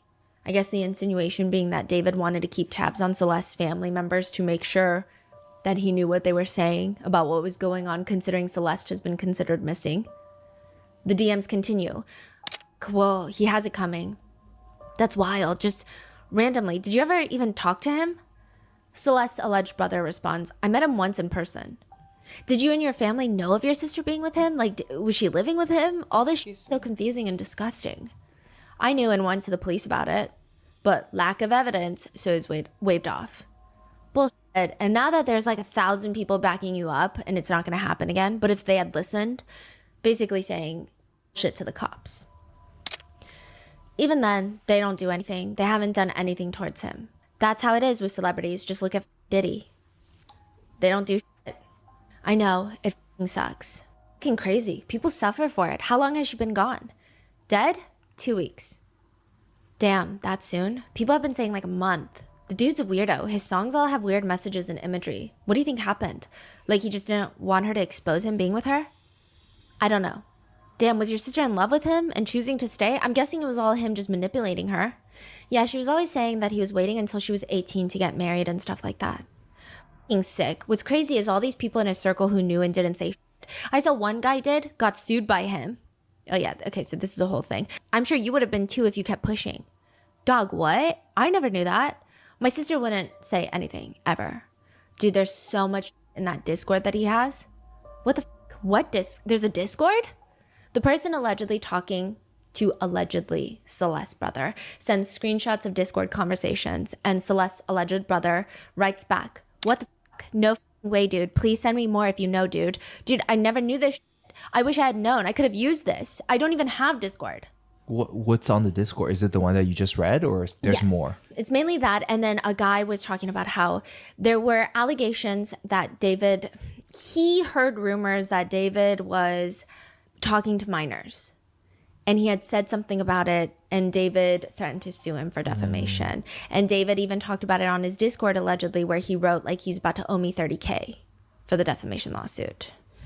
So there are screenshots of that, but we're going to go more on that later. But one part of the DMs that make people believe that this is, in fact, Celeste's brother is he does send 3 pictures of Celeste. Technically, they could be pulled online. Technically, this could be Celeste's friend from school who found these pictures. I don't know, but the pictures look like someone who probably knew her. But we have no clue if this is Celeste's brother, and if this conversation is real, and if it's even taken place. So far, the only confirmed statements that the brother has made as of filming this is he has apparently told NBC LA that Celeste's family are grieving and are aware of the singer David, and that Celeste knew David. He just gives one statement that says she was on her way to see a movie with him but never returned. He also states that David would frequently pick up Celeste in the very Tesla that she would be found deceased in. Oh, so the whole family is pointing finger at David directly. Seems like it, yes. By these statements. Wow. Yes. And another statement to NBC News states that Celeste's 18-year-old brother says the family is struggling and, quote, If that is the case, right? If he was frequently picking her up, you know what I'm saying, from the house or anything, and y'all knew he was an entertainment and were aware of him, did y'all not know his age? That's one big question. Good question. That he was like, hey, I'm driving my mom's car, I'm 16. But still, at the time, she was, 13? I really don't know how far back it goes because appears that they could have been talking even when she was 12. Because the day she decided to hop in the Discord, where we appear to be that Celeste, is October. In October, which is a month after her birthday, now she's 13 at that time. So, who knows, man? Directly. Seems like could have known each by other these before statements. then. Wow. Yes. And another statement to NBC News states that Celeste's 18-year-old brother says the family is struggling and, quote, I'm just trying to stay positive. I'm just trying to move forward. My mom's grieving real bad. My dad's grieving real bad. Celeste also has a sister. Now, this is, again, unconfirmed, but it has been widely accepted that Celeste's sister seems to have reactivated Celeste's old Instagram account, renamed it to Justice for Celeste, posted a few stories. So the stories read along the lines of bringing this account back, please share, last seen in Lake Elsinore. So these are like and another story where, can we please spread this story? There's a link to the GoFundMe, and another one that reads, we lost our girl, but we did everything. Flyers at her school, TikToks, Instagram, Facebook, police, family searching everywhere. Even our family in Mexico shared and prayed for her. And another post reads, my mom hasn't spoken in a week. She feels she failed her daughter, but she didn't. She did everything. Our house is quiet and broken. Aside from that, nobody else has really spoken out. Ruby Alonso, a resident of Lake Elsinore, she told the LA Times that she's known Celeste and the entire family since maybe Celeste was in kindergarten. She has a son around Celeste's age. She tells the LA Times that after running away, she does recall Celeste being brought back on one occasion by herself. How does she know Celeste? Just like their family? Yeah, they all live in Lake Elsinore, and her son is around Celeste's age, so they probably go to the same schools. I see. And she said that at one point Celeste came back from running away by herself. And then there was another time where the police brought her back home. Wow. So the police also knows a lot then. And that's why people believe that the LAPD is being very hush-hush. Some people originally thought that they're being hush-hush because David is a famous musician and they want to cross their T's and dot their I's because of what happened to the likes of Sean Combs and pretty much a lot of musicians, which I think is the case. But I also think that they're taking their time to probably cover their own problems. So they know this girl probably has a connection with David already, but they didn't do enough, for example. Yes. And a big topic of the conversation is, had this 14-year-old girl been white, the whole town would have been flipped upside down. Especially a person of color. A black man would have been arrested without a body, without anything really, just any vague connection. They might have arrested him already. So there's that conversation, as well as the fact that, I mean, this is in Los Angeles.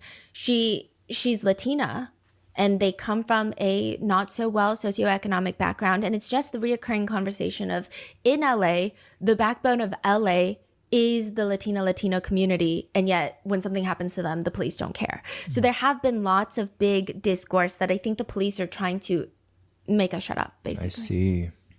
Yes. And the teacher even said that Celeste was brought back from Hollywood. If that's the case, who knows how much the police know? From Hollywood is a very, very specific statement to make.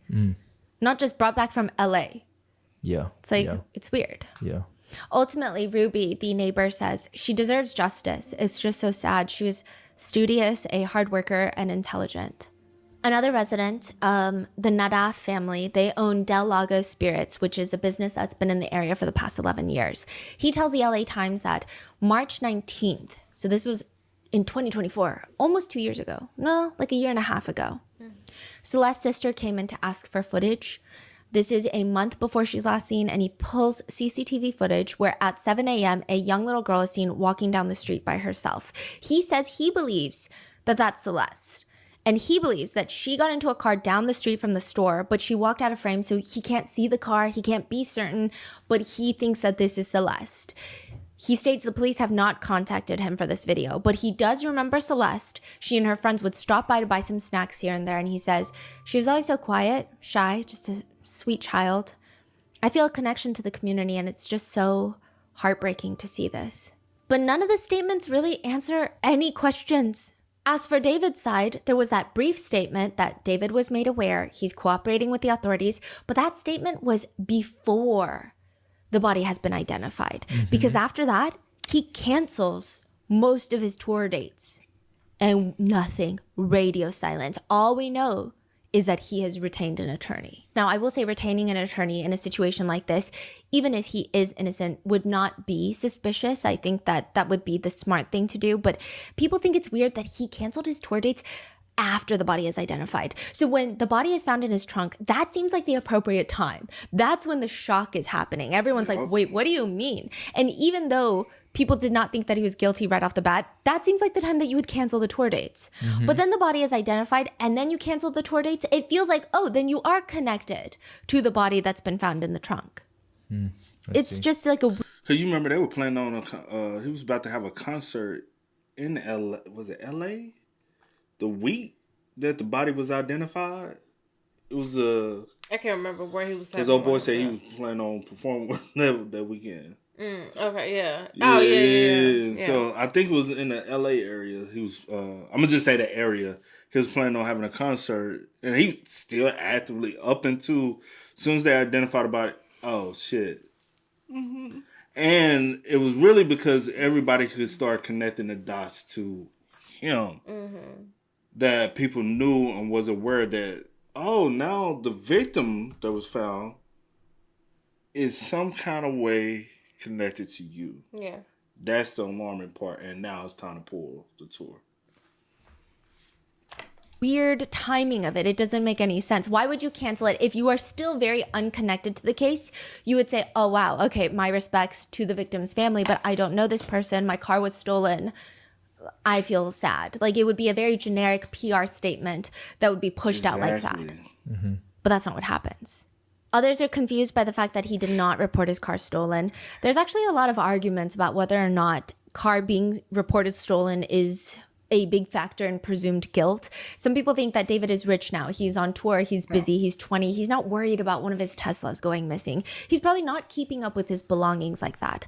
Others are saying it's kind of odd that he never reported it stolen. I bet it's him or someone close to him. I doubt a robber or a stranger just took someone's car, let alone a Tesla that everyone knows records, to leave a body in. It's weird. The chances are higher it's him or someone who he knows or works for him. Another person comments, that's what I think. I think it's someone I don't think he knew. I think it's someone that works for him. If they had something on him, he would have been detained. Netizens' grip on the presumption of innocence is getting weaker every hour that this progresses. But also, even if he reported, from my understanding, it's very hard to steal a Tesla, but I don't steal cars. So is it impossible, or is it very hard for a Tesla to be stolen? I'm just asking just in case somebody will have the information. But from my presumption, you ain't finna just steal a Tesla. And what I'm gonna steal it and then bring it back to your house and park it in front. But that's before we found out, because even when it was found out that the identification, we still didn't have the information of where the car was found at, and or told from. And then later on, we found out that it was right outside the crib. Netizens' grip on the presumption of innocence is getting weaker every hour that this progresses. A search warrant is executed inside David's Hollywood Hills house for several hours, close to 12 hours. The yellow tape goes up. Ton of unmarked police vehicles just parked all around the street. Neighbors report seeing about a dozen officers, law enforcement officers, working in there, combing through the house. Authorities are seen walking out with evidence bags, electronics. The police say that the search warrant, several items of evidence were recovered and will be analyzed by detectives in the coming days. This is an ongoing investigation. Investigators are following up on several leads, which is one of the most vague statements known to mankind. That I think it has to be a skill to give a statement like that. The house is not owned by David. Like I said, it's actually leased by his manager, Josh Marshall, which would make sense. A lot of celebrities don't sign their own lease agreements, but it is likely that David was the one living inside. There's lots of collabs that he filmed inside of that house with other celebrities. It's $20,000 a month to rent, and the actual owner of the house told Rolling Stone, "This all comes as a complete shock to me. They didn't even know David the singer. And they especially didn't know that a singer lived in that house. They thought it was a guy named Josh Marshall because that's who signed the lease, right? But they said, until then, I had no idea anything had happened at the house or what was going on with David and the missing girl. I never knew David, and I wasn't aware that he ever even lived in the house." TMZ reports that LAPD had a specific division out at the house that primarily work on finding trace amounts of blood. It's like the luminol squad. They report that they were luminol testing for blood in his house everywhere that you would expect, but also including drains. So this is it's TMZ. They used law enforcement sources that are not identified. And again, it's TMZ. So it's hard to say how accurate this information is. But I think this is what causes everyone to believe that she has been dismembered. There is no concrete proof as of right now because the wording has been consistently changed. Some notable outlets will say that it was just a head and torso found in the trunk, which then others are saying, no, it was her, but in pieces. So it's all over the place. But I think that this drain checking for blood adds to the dismemberment theory that netizens have. So they were looking, but they don't know were disclosed. Yes. And technically, as of right now, her manner of death on her medical report is listed as deferred. So that means to be determined, not a homicide. That doesn't necessarily mean anything. That doesn't really mean much. And we'll get into theories of what the cause of death could be if it's something like deferred. But the investigators seem to be operating as if they're investigating a homicide, even though they consistently keep saying it's a death investigation. The investigation is being led by the LAPD Robbery and Homicide Division as a death investigation. They executed a search warrant. The LAPD chief states, "We have a lot of resources dedicated to bringing to a conclusion, but to go beyond what's already been made public would be inappropriate."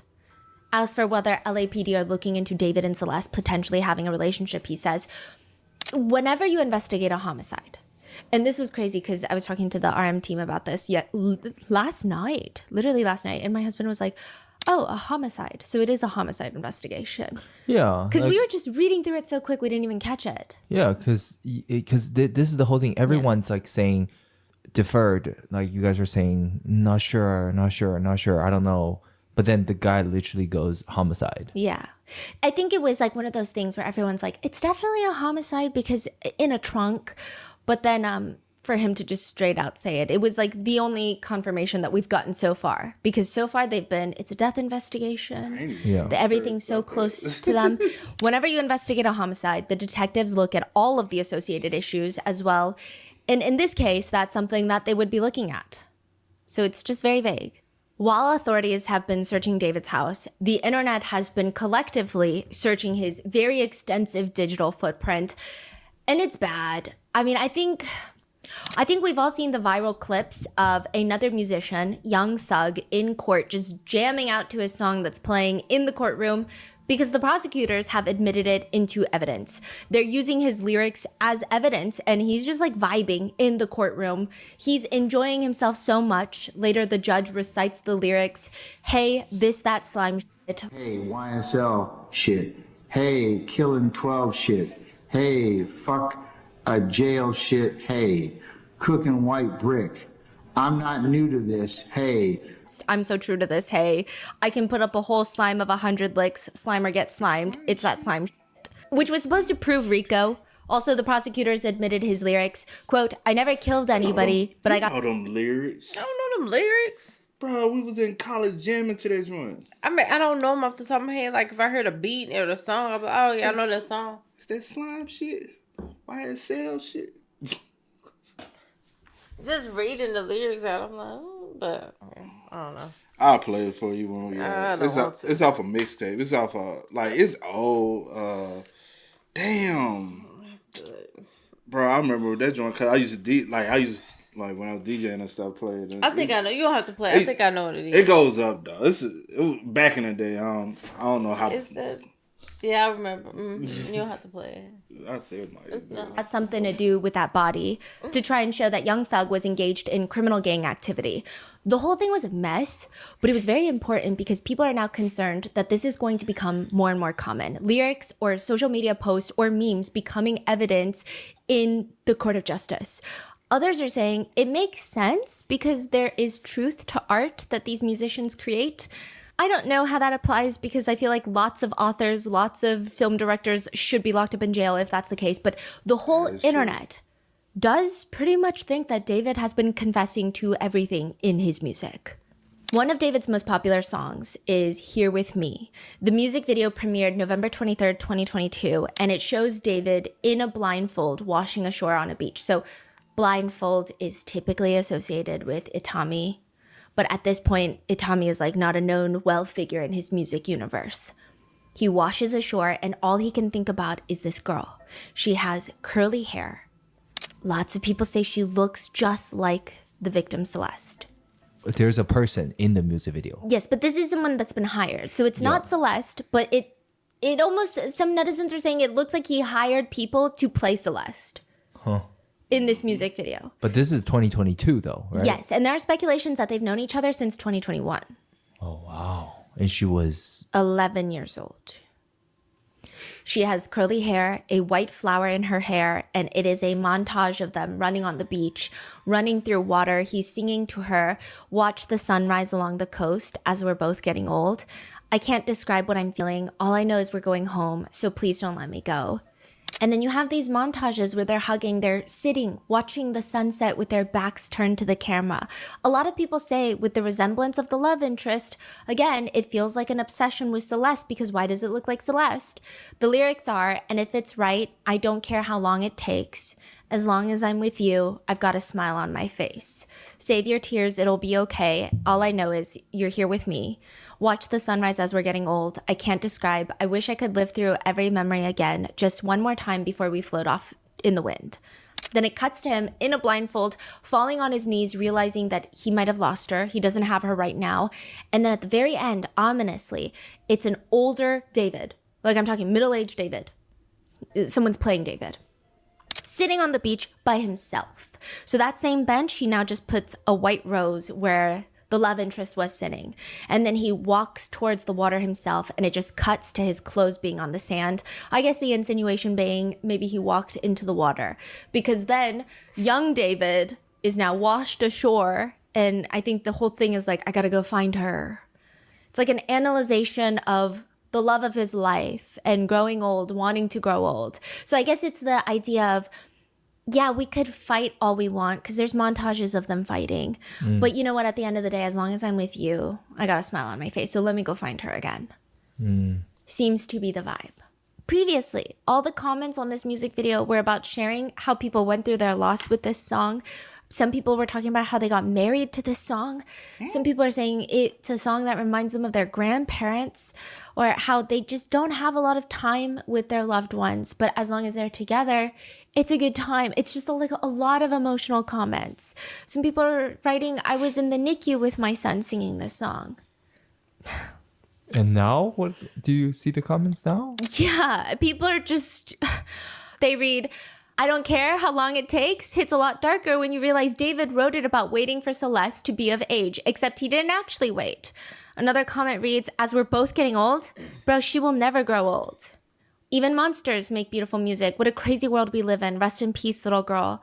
Another reads, a demon with the voice of an angel has never felt so real before. It's unclear if this song is about Celeste. There are allegations that he might have potentially known Celeste since 2021. He posts a TikTok that makes people feel that way. We're going to get into that. But David says in an interview that the song Here With Me is actually inspired by the Disney movie Up. He says, I was watching the movie and I got really inspired by Carl and Ellie's kind of relationship and their story and how Ellie dies and Carl has to go to Paradise Falls by himself. I got inspired by that and I was like, okay, what if I wrote about their relationship, but Ellie stayed alive? And I went to the closet. I was like thinking about Carl and Ellie and I was like, all right, bet I got to think about a relationship as a really old dude and a really old grandma kind of, you know what I'm saying, relationship. I made this really beautiful ballad called Here With Me, and I kept it in the vault. I was like, okay, this is really good. This is one of my best songs, but I had anxiety and I didn't want to put it out immediately. That has been a song that has been heavily analyzed, as well as a more recent song, March 8th, 2024. This is 1 month before Celestes reported missing. A music video for My House Is Not a Home goes live. The lyrics read, "Hello, I'm at your door again. I just needed a friend, but now I share a bed with you. I'm not a little boy no more. I've made my stupid choices too. Tell my mother I'm sorry. Tell my father just the same. Tell my sister that her brother might have, well, gone insane. You didn't want to fall in love. You're looking out for yourself now. It's starting to piss me off. I thought I had you figured out. Never thought you would call my bluff. Guess who belongs to someone else now? You get drunk, then start to curse me out. I told you to watch your mouth. That's exactly what my mother would warn me about. I know you're better off alone, babe. I could fix you, but I won't." A lot of netizens are pointing at the line, "I'm not a little boy anymore," and the fact that he's apologizing to his parents and even his little sister. So he does have a brother as well, but he apologizes specifically to his little sister, considering people are saying with these allegations, considering he has a little sister, it's very startling. Okay. I guess it's always startling if someone is accused of having inappropriate relationships with a child and they end up having a little sister or they end up having daughters. It's always even more of, this is very alarming information.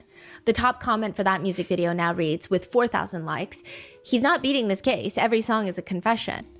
Another one reads, "In every video, he's blaming her. He's mad at her. He feels like she deserved it, like she messed it up for him and ruined him. He's kind of psychotic." His bloody shirt wearing alter ego Itami does make an appearance in this video as well, lighting the house on fire. So this is 1 month after Valentine's Day. 1 month before she's reported missing. And that Valentine's Day, he actually posted a video where he said this is like his first time having a Valentine's Day date. So people think it could be Celeste. We don't know who. He never said anything. No. Okay. David does release a few songs around that time, like 5 days before Valentine's Day. Another song is dropped called Leave Her. Notable lyrics netizens have obsessed over include, "You call me at like 2. I can't sleep. How about you? You want me to come through. I found peace without you. You want what you can't have, but it's my fault. I bought it for you. I can't stop falling for her. Did what she want me to, but I still leave her." David says that this song is actually about one of his friends' relationships that he observed, how there was a very big power imbalance. The guy loved the girl way more than she loved him, and that ultimately led them to break up. The same day, he drops another song called 2016. Notable lyrics people have been commenting on read, "I'm not the same kid I was in 2016. I was young, I was dumb, now I overthink things. I hate birthdays, they mean nothing to me. I don't celebrate, so don't buy me anything. I don't deserve it, I'm bleeding out on purpose. I didn't care what you said when I was a kid, but you try to ruin my life 1,000 times, but now look at you." David does an interview where he says that this song is to break out of his relationship-driven music so far, and it's like the grungy, gritty, growing up punk rock feeling, which you can hear in the song. But in hindsight, people are saying it's ironic, the fact that he was allegedly dating a child, for him to be talking about what it was like being a child and how you ruined my life when I was a kid, or you tried to 1,000 times when I was a kid, which people find to be rich coming from someone who had the deceased body of a child in his trunk. Additionally, he talks about how birthdays mean nothing to him, but netizens have been overanalyzing one single birthday in this case. There is a connection and an allegation that David keeps dropping things on Celeste's birthday. The most frequently talked about one being the music video for one of his most famous songs, suspiciously titled Romantic Homicide, was dropped September 7th, 2022. To give further context, though, and preface, that song was released earlier in July 2022, but the music video to the song was released September 7th, 2022. This is where it gets very confusing. People see the upload date, they see Celeste's birthday on her missing poster, they think, okay, this is a confession. He killed her, confessed to it in the song. That's it. Or some people are saying he knew he was going to do it and he confessed in advance, like life imitates art. But it's really hard to determine. Firstly, it has not been confirmed and signed in ink that David and Celeste were in a relationship, but assuming that they were, it's hard to pinpoint exactly when they started allegedly dating. Some people believe 2021, the reason being that Celeste went missing wearing a pair of Hello Kitty shoes, Hello Kitty Crocs. They are listed on her missing poster. She has been photographed in these Hello Kitty Crocs.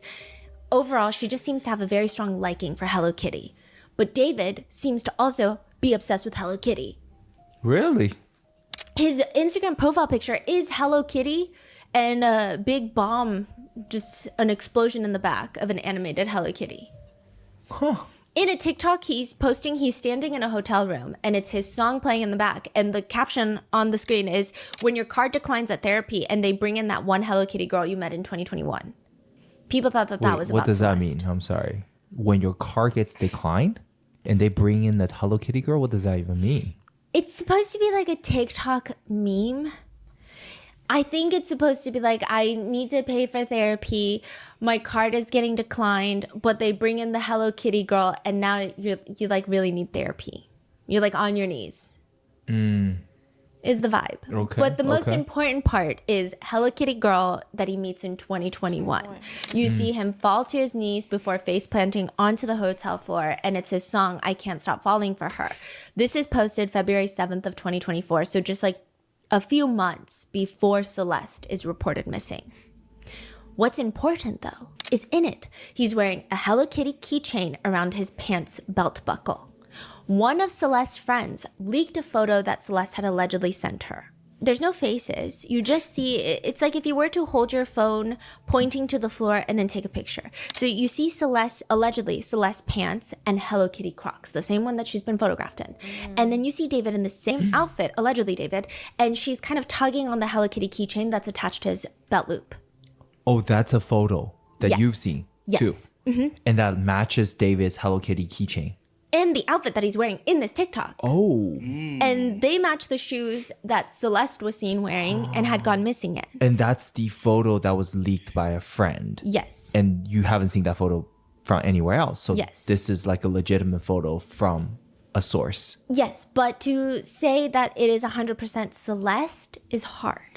Right. But it seems. But a lot of things matches, and it's a unique photo from someone. I think I am being overly cautious. If I were to say my personal opinion, it does seem like it's Celeste.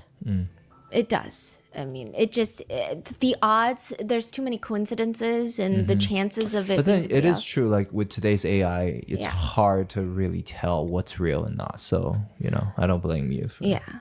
Now, one TikTok David reposts are two people getting married, and everything is covered in Hello Kitty. It looks like a wedding in Japan. And the words are, "This is me and my future wife, if you even care." To which the comments read, "She went missing wearing Hello Kitty sandals, ... The way he knew she liked Hello Kitty and then made it into his whole persona is really sick. Then another TikTok from December 2024. This would be 8 months after Celeste is reported missing and 9 months before she's found dead. It shows him waving around two Hello Kitty skateboards. And the words on the screen read, "Guess who's building Hello Kitty boards today instead of dropping an album?" In the caption it reads, "Hello Kitty comes first, I don't make the rules." So netizens are like, who is the Hello Kitty skateboard for? Then another one where he is singing. Which is true, because he had two of them. Right. His and hers. Yeah. That's what I'm taking from it. That's what you... okay. I mean, that's both of them for her. And she comes first. To two Hello Kitty plushies and hugging them, and the words read, "Me singing to my Hello Kitties because they're the only ones who don't rush me to drop music." Caption reads, "When nobody was there for me, Hello Kitty was there for me." There's another one where he says, "Got a side job cleaning sneakers," and he's washing sneakers outside, and one of them are Hello Kitty sneakers. Wow. And they look like the sneakers that Celeste has been pictured wearing. Even more, his recent Instagram post from February 19 of this year, 2025, he does a Forward magazine cover shoot, and a lot of the plushies that he's pictured with, like he's just laying there surrounded by plushies, are from the Hello Kitty universe. There's another one where he posts a picture on Instagram wearing a Hello Kitty acne sticker, which I will say, I think I have the same ones, so I'm not necessarily one to comment on that, but it's on his nose, and it just reads, "Hello Kitty, good eats, great shows, and new music, heart face emoji." Some netizens find his Hello Kitty obsession to be creepy, with netizens writing, "Hello Kitty is literally for the girls and the gays and the kids, like that's it." So there has been that. I don't know. Some people are defending it, saying Hello Kitty is kind of like an edgy thing guys will do these days. It's contradicting to their otherwise relatively masculine, edgy energy. It's supposed to be dorky, cool. But that's not the problem. The problem is Celeste went missing wearing Hello Kitty shoes, so the connection seems to be too strong.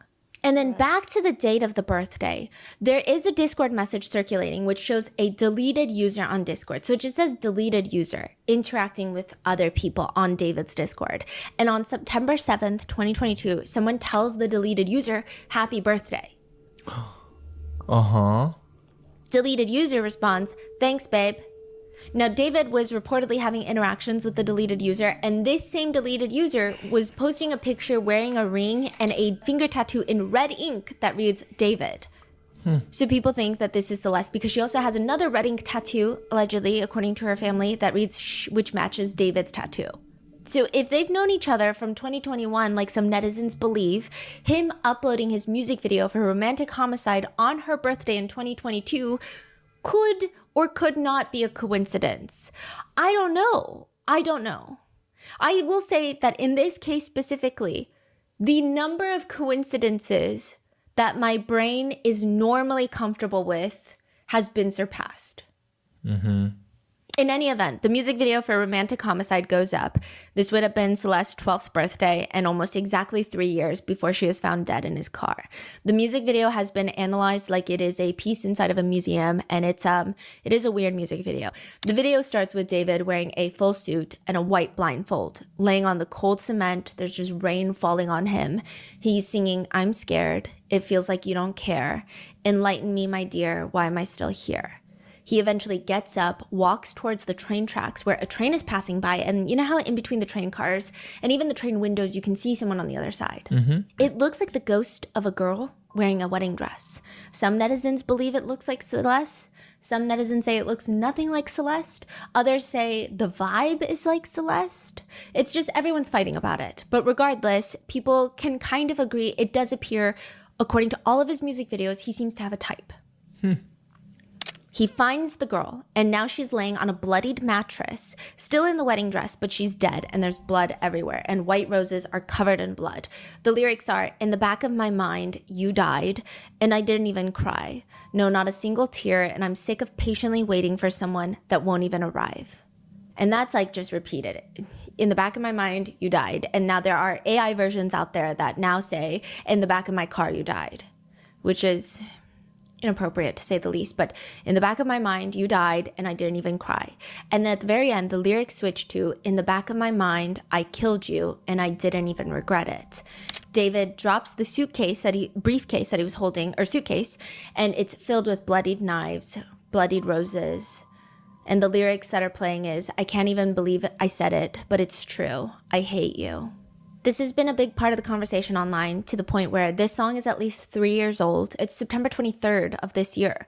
It had its biggest streaming day of all time on Spotify. Wait, September when? 23rd. So after Celeste had been identified. Just like people started listening to it more and more and more, and then the song is back on charting to Billboard 200. I will say, if I just would not use the song. I mean, people have been posting TikToks to talk about how shocked and sad they are at the news, but they're using his music. So it just doesn't seem like a great choice to be making right now. Some people just genuinely have it stuck in their head because so many people are using it on TikTok. I mean, there was this now viral moment where Kai Cenat is like having his mafia-thon. And I think like someone was accidentally like singing, or like, I don't know if they were scrolling through TikTok, but he starts singing 2 words of it and then he stops himself and he looks very stressed out. Obviously it was unintentional, but I think that's just to tell you this song was very famous. Yeah, this is really interesting. A big song. Now, there's one fan of David's who analyzed the lyrics prior to all of this happening, and he says, David constantly feels like he's the only one in a relationship. He's constantly telling his love interest that he feels unimportant and unappreciated in the relationship. One of the biggest downfalls in a relationship, if not the biggest downfall. You spend all this time dealing with people, whether it be your boyfriend, girlfriend, best friend, husband, wife, or close friend, or someone else, just to be treated like you don't even exist. It got to the point where he hated her so much that he wanted to kill her, which is a bit crazy if we're going to be real, but also kind of real if we're going to be honest.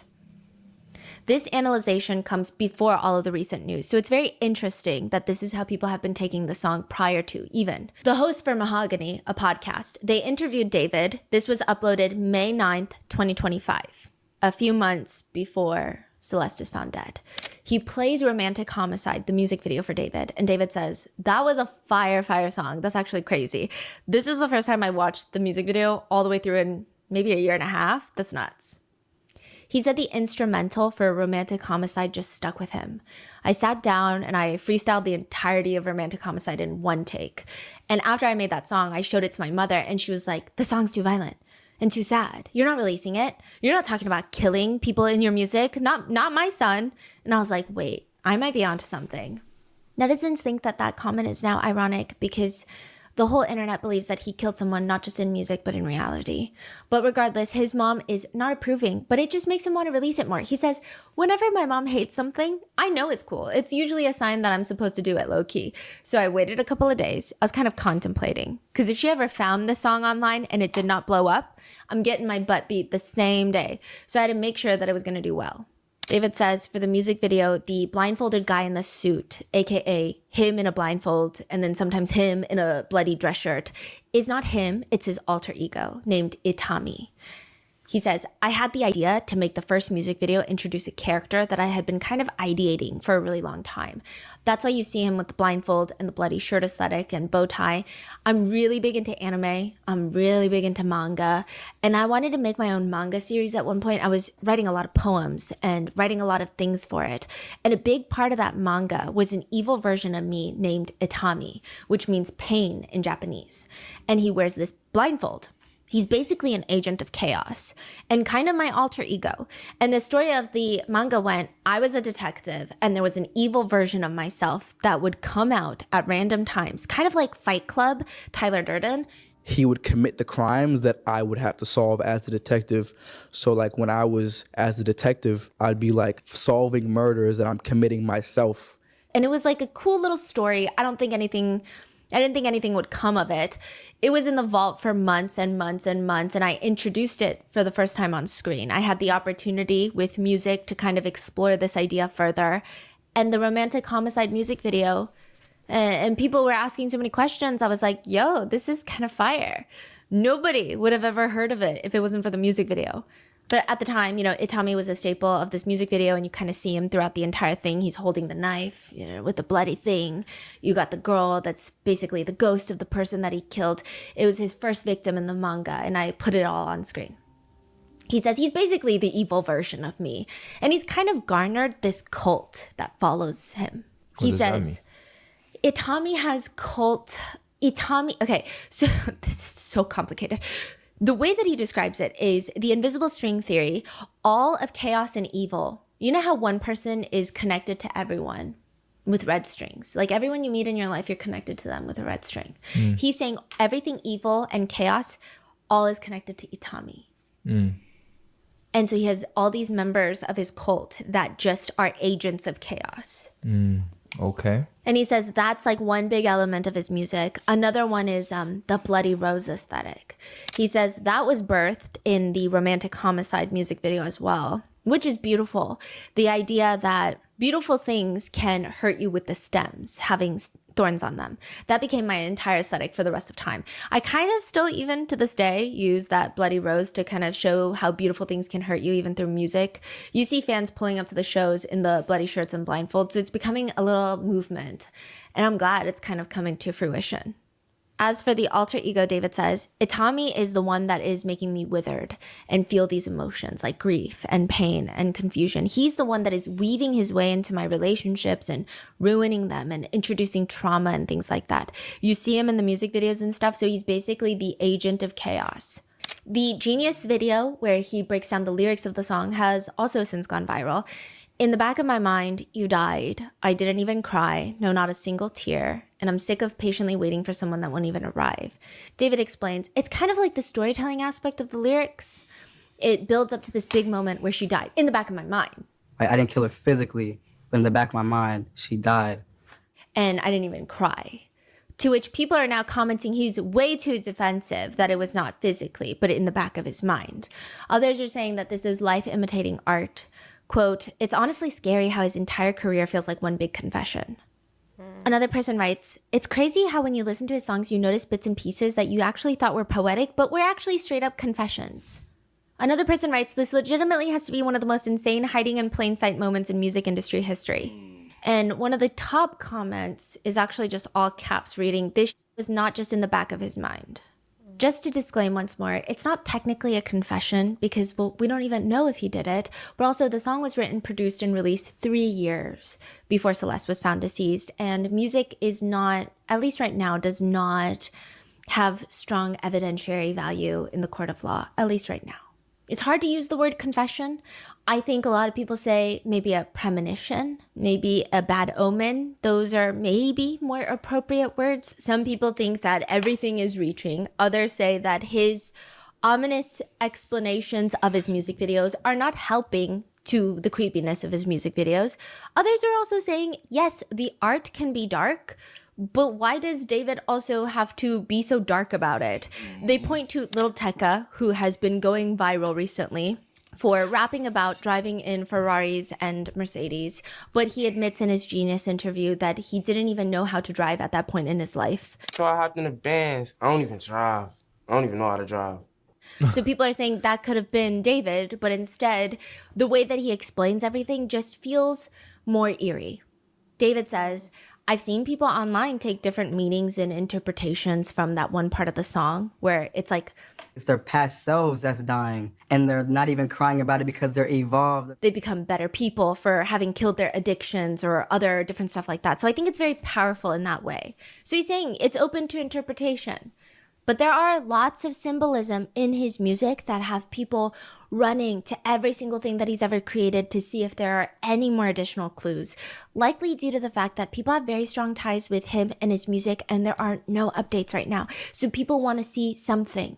But back to the birthdays. Exactly 2 years before Celeste's body is found in David's trunk, he reposts a TikTok. The first slide is Mario, the game character, crying on the stairs. First lie? Slide. Oh, okay. And it says, on September 8th, bro, why are you crying? You swipe. The next slide is 3 hands holding roses and rose petals. On their wrists and arms, there's just thorns protruding out. Lost petals, September 8th. This is 2 years to the date of when Celeste's body is found and 1 day after her birthday that year. The songs coming out will be Notes from a Wrist, Hollow Prayers, Rehab, Poetic Vulgarity, and Once More. Again, many netizens feel the two knew each other by this point. Based off all of the rumors, the screenshots from Discord, David allegedly has a fascination with the month of September. In another TikTok that David reposts, it's just a slideshow of emotional quotes. But the very last one reads, I thought I wouldn't have the courage to hope again, but September came around with sweetness in its air, and you came around with tender hands and soft eyes. So because of this album dropping near her birthday, 2 years to the date that she's found deceased, people are looking through this whole album trying to see if there's any clues, any messages in the songs, and I'm just going to rapid fire go through them. I'm not stating that there's anything of evidentiary value in this, but rather this is the conversation online. I've just compiled it for easy viewing. Notes from a Wrist. Netizens believe that this song, David sings more from Celeste's perspective. This is psychoanalyzing in hindsight. This is, again, not me saying that David thought that, but the lyrics include, run away from home again. Alone with my soul impaled, run away from your loving arms, why am I so afraid? Other notable lyrics include, washing my hands with this bloody water, I miss the way I thought it was, you and me against the world, and now the whole world is just against me. People are saying washing hands with bloody water. TMZ reported that they were checking the sink drains for blood. They're saying you and me against the world and now the whole world is just against me. It just seems like a lot of people are saying every lyric feels like it's happening in real time. On the top comments, it now reads, he literally describes everything from the time that he posted on her birthday. Everything was right in front of us. I can't believe it comes down to this. He was telling her story little by little. You know what's been bothering me in my head for the longest, right? Is like now thinking about it, because he said before the music and everything, he was a content creator, right? And what was his typical content? Fortnite. Who's typically, especially then, was on Fortnite? Kids were infatuated with Fortnite. So if you go in that route, Could he possibly met Celeste while playing Fortnite? Because she had been somebody in his comment section. You got to think about these things too. This is way before, so he probably did meet her before he blew up doing a music thing, which also I'm not putting this. He's a homeschool kid, right? He said most of the time he spent at home on the internet playing video games. So he never really had friends in real life. So he's meeting people online. Yeah. And so now he becomes this big star. Now I can actually go out to LA and spend time with you. Which he probably got even more obsessed because he hasn't been around people. Also in one interview, he stated before he started even blew up on the music scene, he never had a girlfriend. And then, yeah, I've had girlfriends. Yeah. After you became rich and famous, but Celeste, you get what I mean? Yeah. So, I do 100% believe, thinking about, if you taking all that in consideration, he met her probably when she was 10, 11 years old. Because he could have some social awkwardness where he's not really socializing with a lot of people. He's never know. Yeah. In the music video, you see yet another love interest who people say is a beautiful girl with very curly hair. Some people say it's similar to Celeste. Some people say not every girl with curly hair is Celeste. It's been another debate. And you do see Itami, bloody shirt, white blindfold. And the music video theme is David having flashbacks to visions of this lost love. And he spends time in this empty house by himself just thinking about what could have been. Then there's Hollow Prayers. Not as often talked about, but notable lyrics include Lost Again, Trying to Find Myself, Searching Through Both Heaven and Hell, I Can't Let Go, Oh It's All My Fault, Can You Take Me and Replace Me with Someone Else? I Can't Even Walk Anymore, and My Eyes Are Sore from All the Tears I Cried, Please Don't Let Me Die. Some people believe it sounds, again, more like it's from Celeste's perspective. Not that he wrote it in Celeste's perspective, but more so the conversation is, it's weird that everything feels so intertwined. The song has been described as an emotional expression of David's needs for divine intervention and guidance. He did a whole interview. The song Rehab is one of the more now controversial releases on this EP. The official music video aired September 8th, 2023. So again, exactly 2 years. Wait, another September? Well, this is all September 8th. Got it. But this is the music video. So all the other ones, because they don't drop all music videos the same day. They'll drop like the lyric videos. But this music video has been heavily analyzed because it was also dropped on her birthday, or the day after her birthday. It's an anime style music video, and it shows David and his alter ego. And you know it's Itami. It's David wearing a bloody dress shirt and a white blindfold. It's got this animated Itami and animated David. They're fighting. It looks like they're at odds with each other. It's giving Jekyll and Hyde. But in the music video, Itami gets with a very pretty girl, goes on a date with her, gets drunk, and then cuts off her arm and stabs her in the torso, killing her. While he sings, I'm at the party with hella regrets. I feel like getting in trouble again. Kickstart repertoire with a shovel again. She fell in love with the devil again. I gotta get her out of here. I don't feel this way anymore for the girl that I used to know. She thinks she's too good for me now. No room in class for a clown. Broken hearts and bloody sandals, bodies stacked on top of another. I've been hearing gunshots inside my clouded thoughts. You can't run or hide from me now. One analysis from years ago reads, the angry parts of David shine through as he reflects on a toxic relationship and seeks escapism through a lifestyle that is just as self-destructive. But it's just another girl being dismembered and or killed by his alter ego. To which the comment reads, it's sick how he basically became obsessed and dehumanized her in order to turn her into what we think looks like a muse and write an entire act through multiple songs that would culminate ultimately in a death. That's just one netizen's perspective. Another comment reads, this is sick. Every single song, even his tour, it's almost as if his whole career has been built around his obsession with murdering this poor girl. The analyzation of these songs have netizens believing that David just had an inherent obsession with Celeste by this point. Some even accuse him of having a fantasy of wanting to kill her. The next song is Poetic Vulgarity, which has been analyzed heavily due to one specific line in there that reads, "The right love, but in the wrong time frame." Which netizens believe in hindsight, it's almost like him romanticizing an inappropriate relationship. There's also a strange menace in his lyrics. The song expresses that his love interest didn't tell him that she's leaving him. So naturally, he calls her a, quote, heartless woman, time-consuming, headache-inducing whore. That's all you are, that's all you ever were. He does say, sorry for bruising you up with my words, but you did the same. Others are pointing out that there's a lyric that reads, heart too small, you had to push me out. And they comment small, as in like a kid's heart. Others comment, imagine calling a 13-year-old a whore. Or others are pointing out the lyrics, and biting your flesh, how does it taste? I still remember the kisses you gave to a broken boy, drown out the noise. People think it's sick that he's trying to call himself a boy. Also, the biting of the flesh, how does it taste? There is a TikTok repost that has been making its rounds online. It's a screenshot. A repost is, David did not post it himself, but he saw it on his feed and then he reposted it. So it's not like he created this message, but it's a screenshot of a text message where one person writes, imagine we were two cannibals in the late 80s who randomly met and then we fell in love and tried to be better and start a life together.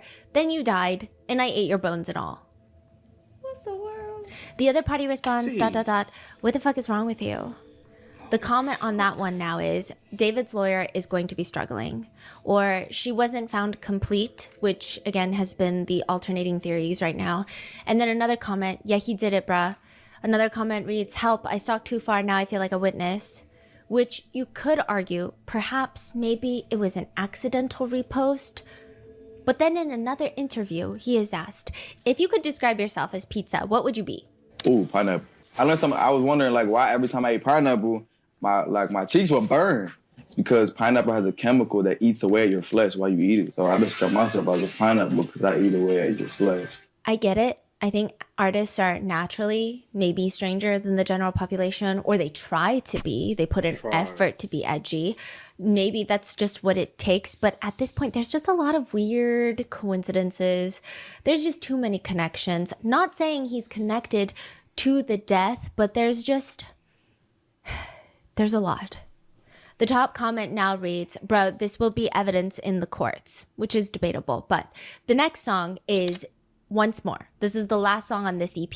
The melody is soft, sweet, even retrospective. But again, it is all about heartbreak. Lyrics read, I love you, 3 words I don't say anymore, picking my mind up off the floor. Will I put it back in my skull?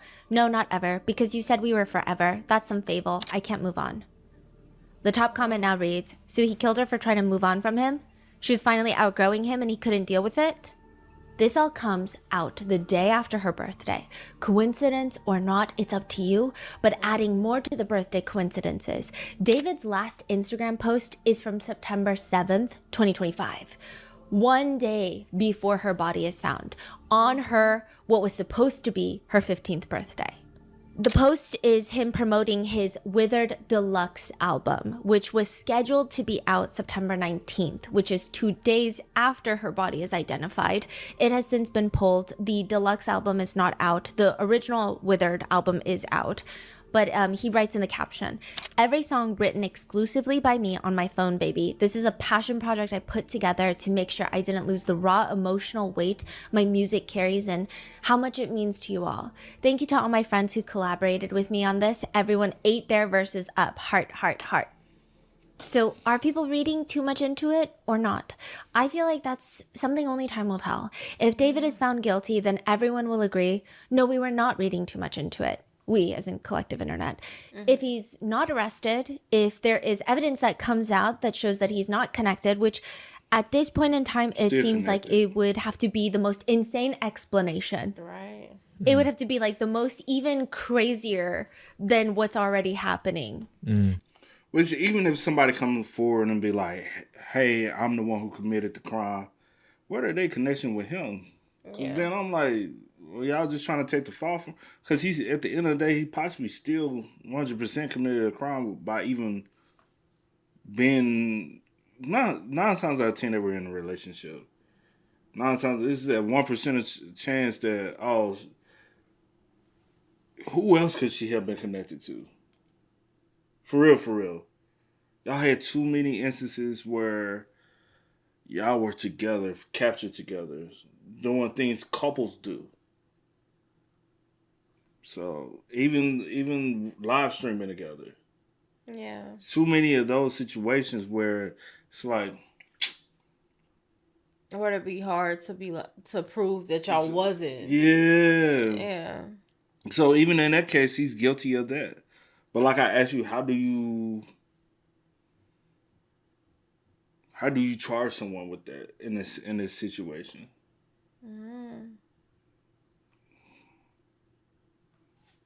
And what's already happening is already so bizarre that I don't know if my mind can even comprehend what possibly could be the explanation. But if that were the case, then yes, people are going to think that, oh my gosh, the internet overreacts. They were reading way too much into it. They need to go touch some grass. So it's just only time will tell. But to give you some full context, in an interview, David says his mom was confused how he's coming up with all these lyrics because he's dropping a song a week at one point. She's asking him, you're homeschooled. What do you know about love? What do you know about heartbreak? David says, I would go on Discord, I would go on Fortnite, and I would go to the squad fields. It's where you can just talk to people. And I would just let people talk to me and just tell me about their lives. I was just an open door and an open outlet for my peers and my friends to just vent to me about different things in their personal lives and stuff like that. And I would basically just take their lives, write songs about them, and write songs for them. And they didn't even know it. It was just the most beautiful thing. It's so poetic to be able to kind of take somebody's life and put that in a song and then have millions of people resonate with things that aren't even about me. So maybe we are reading too much into it. Maybe none of this has anything to do with Celeste. However, Discord is where everything is coming out. Screenshots of the past, conversations with someone who could be Celeste. There is so much happening on Discord, and even David has spoken extensively about Discord. So he talks about Discord like he's on there every day. He would tell Zach saying, like, I was streaming. I'd be like, let me get on Discord. Let me invite 100 people on Discord and get on a video call and let's all listen to my album together. Mm-hmm. He says sometimes, like, I guess the most important part is that my Discord likes it. My Discord is my core fan base. You know, if someone's not vibing with someone at Discord, I'll be like, I sneak it in the Discord and leak it myself. He says, that's why I use Discord so much. That's why I'm on Instagram and TikTok so much, because the people that are listening to my music are the ones that are going to stick with me, are the ones that I want to hear feedback from. Recently, the moderator for David's Discord posted a message. We, the Discord and Twitch staff team, want to clarify what we know. Also, a lot of older people have taken this to mean that Discord and Twitch, the company, have made statements. These are like these are mods, okay? Mm-hmm. They're just like normal people that can moderate a subreddit or can moderate a Discord. Mm-hmm. They're not affiliated with the actual company. Exactly. This is after everything that's happened. Okay. Yes. We, the Discord and Twitch staff team, want to clarify what we know and didn't know regarding Celeste. We were not aware of her true age or that she was a missing person. We also did not have any contact with her outside of what was public. From what was shared in David's Twitch streams and from her role in the server, we understood her to be around 18 to 19. She appeared in 2 streams, but was otherwise not active in the server, and we did not have ongoing communication with her. Most of us are not located in California, so we are not aware of any missing persons reports connected to her. The mention of her full name within the server was not seen in real time due to how fast the chat moves when David pings everyone. We no longer associate with David. We do not support his actions in any capacity. We are deeply saddened by the situation and extend our prayers to Celeste's family. May she rest in peace and may her family receive justice. This comes after Discord moderators are seen trying to purge the server of messages and pictures. Mm-hmm. What? Yeah, there was a whole thing where they're just purging messages, deleting. But I will say, in the United States, Discord does frequently cooperate with the authorities to turn over relevant data. It's definitely easier to get information in the US from Discord. Okay, so they said Celeste appear in 2 streams? Oh yeah, we're going to be talking about that in a second. Oh. But there's a lot happening on the Discord, along with people alleging that from 2023, there are screenshots of the Discord chats. And they comment in 2023 that David only adds underage girls. The users are agreeing on Discord. They say, I know, right? Or commenting, I'm not joking either. Some say they're usually like 15 or 16 too. Another says, what the fuck? David's a pedo? This is from March of 2023. So this is a year before Celeste is even reported missing. There's another message of an underage girl allegedly talking to David, and he allegedly texts her, Hola. Okay, so I've been up all night thinking logically about you, work, life, relationships, and realized something that you'd agree with if you see it the way I do. Who's talking right now? David. Okay. Allegedly. Straight from my heart, I really, really, really, really love you. But I have been checking my schedule for the rest of this year and next year, and I'm barely in Texas.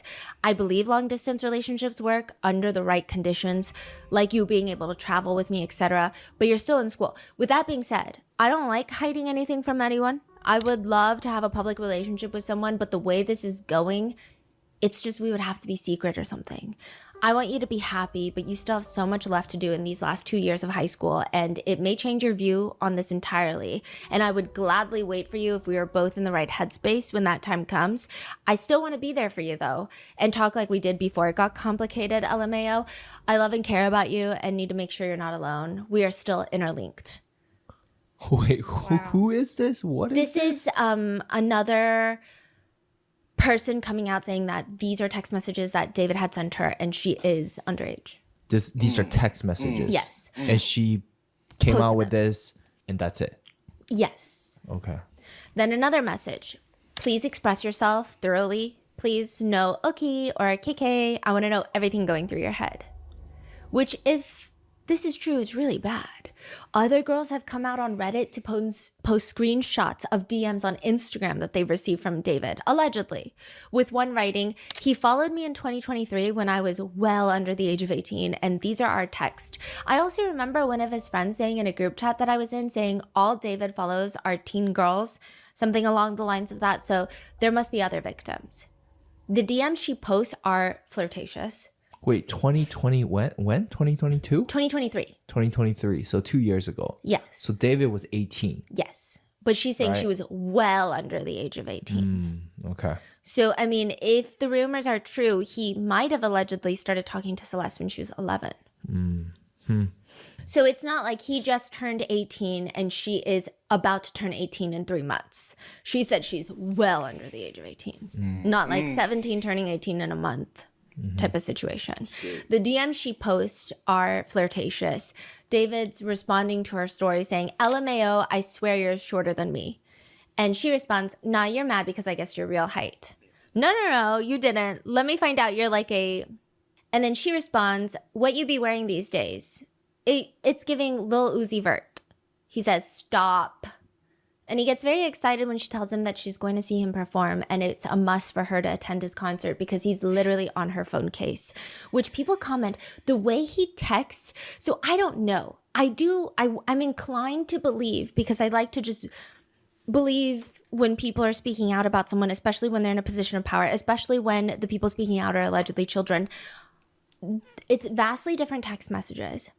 Obviously, one of them is a much more serious message. So it makes sense that they have different cadences and different tones. But it's not so different where it doesn't seem like the same person. However, one thing to know about these DMs that I find very scary, if they're real, is the way he texts is like an underage girl.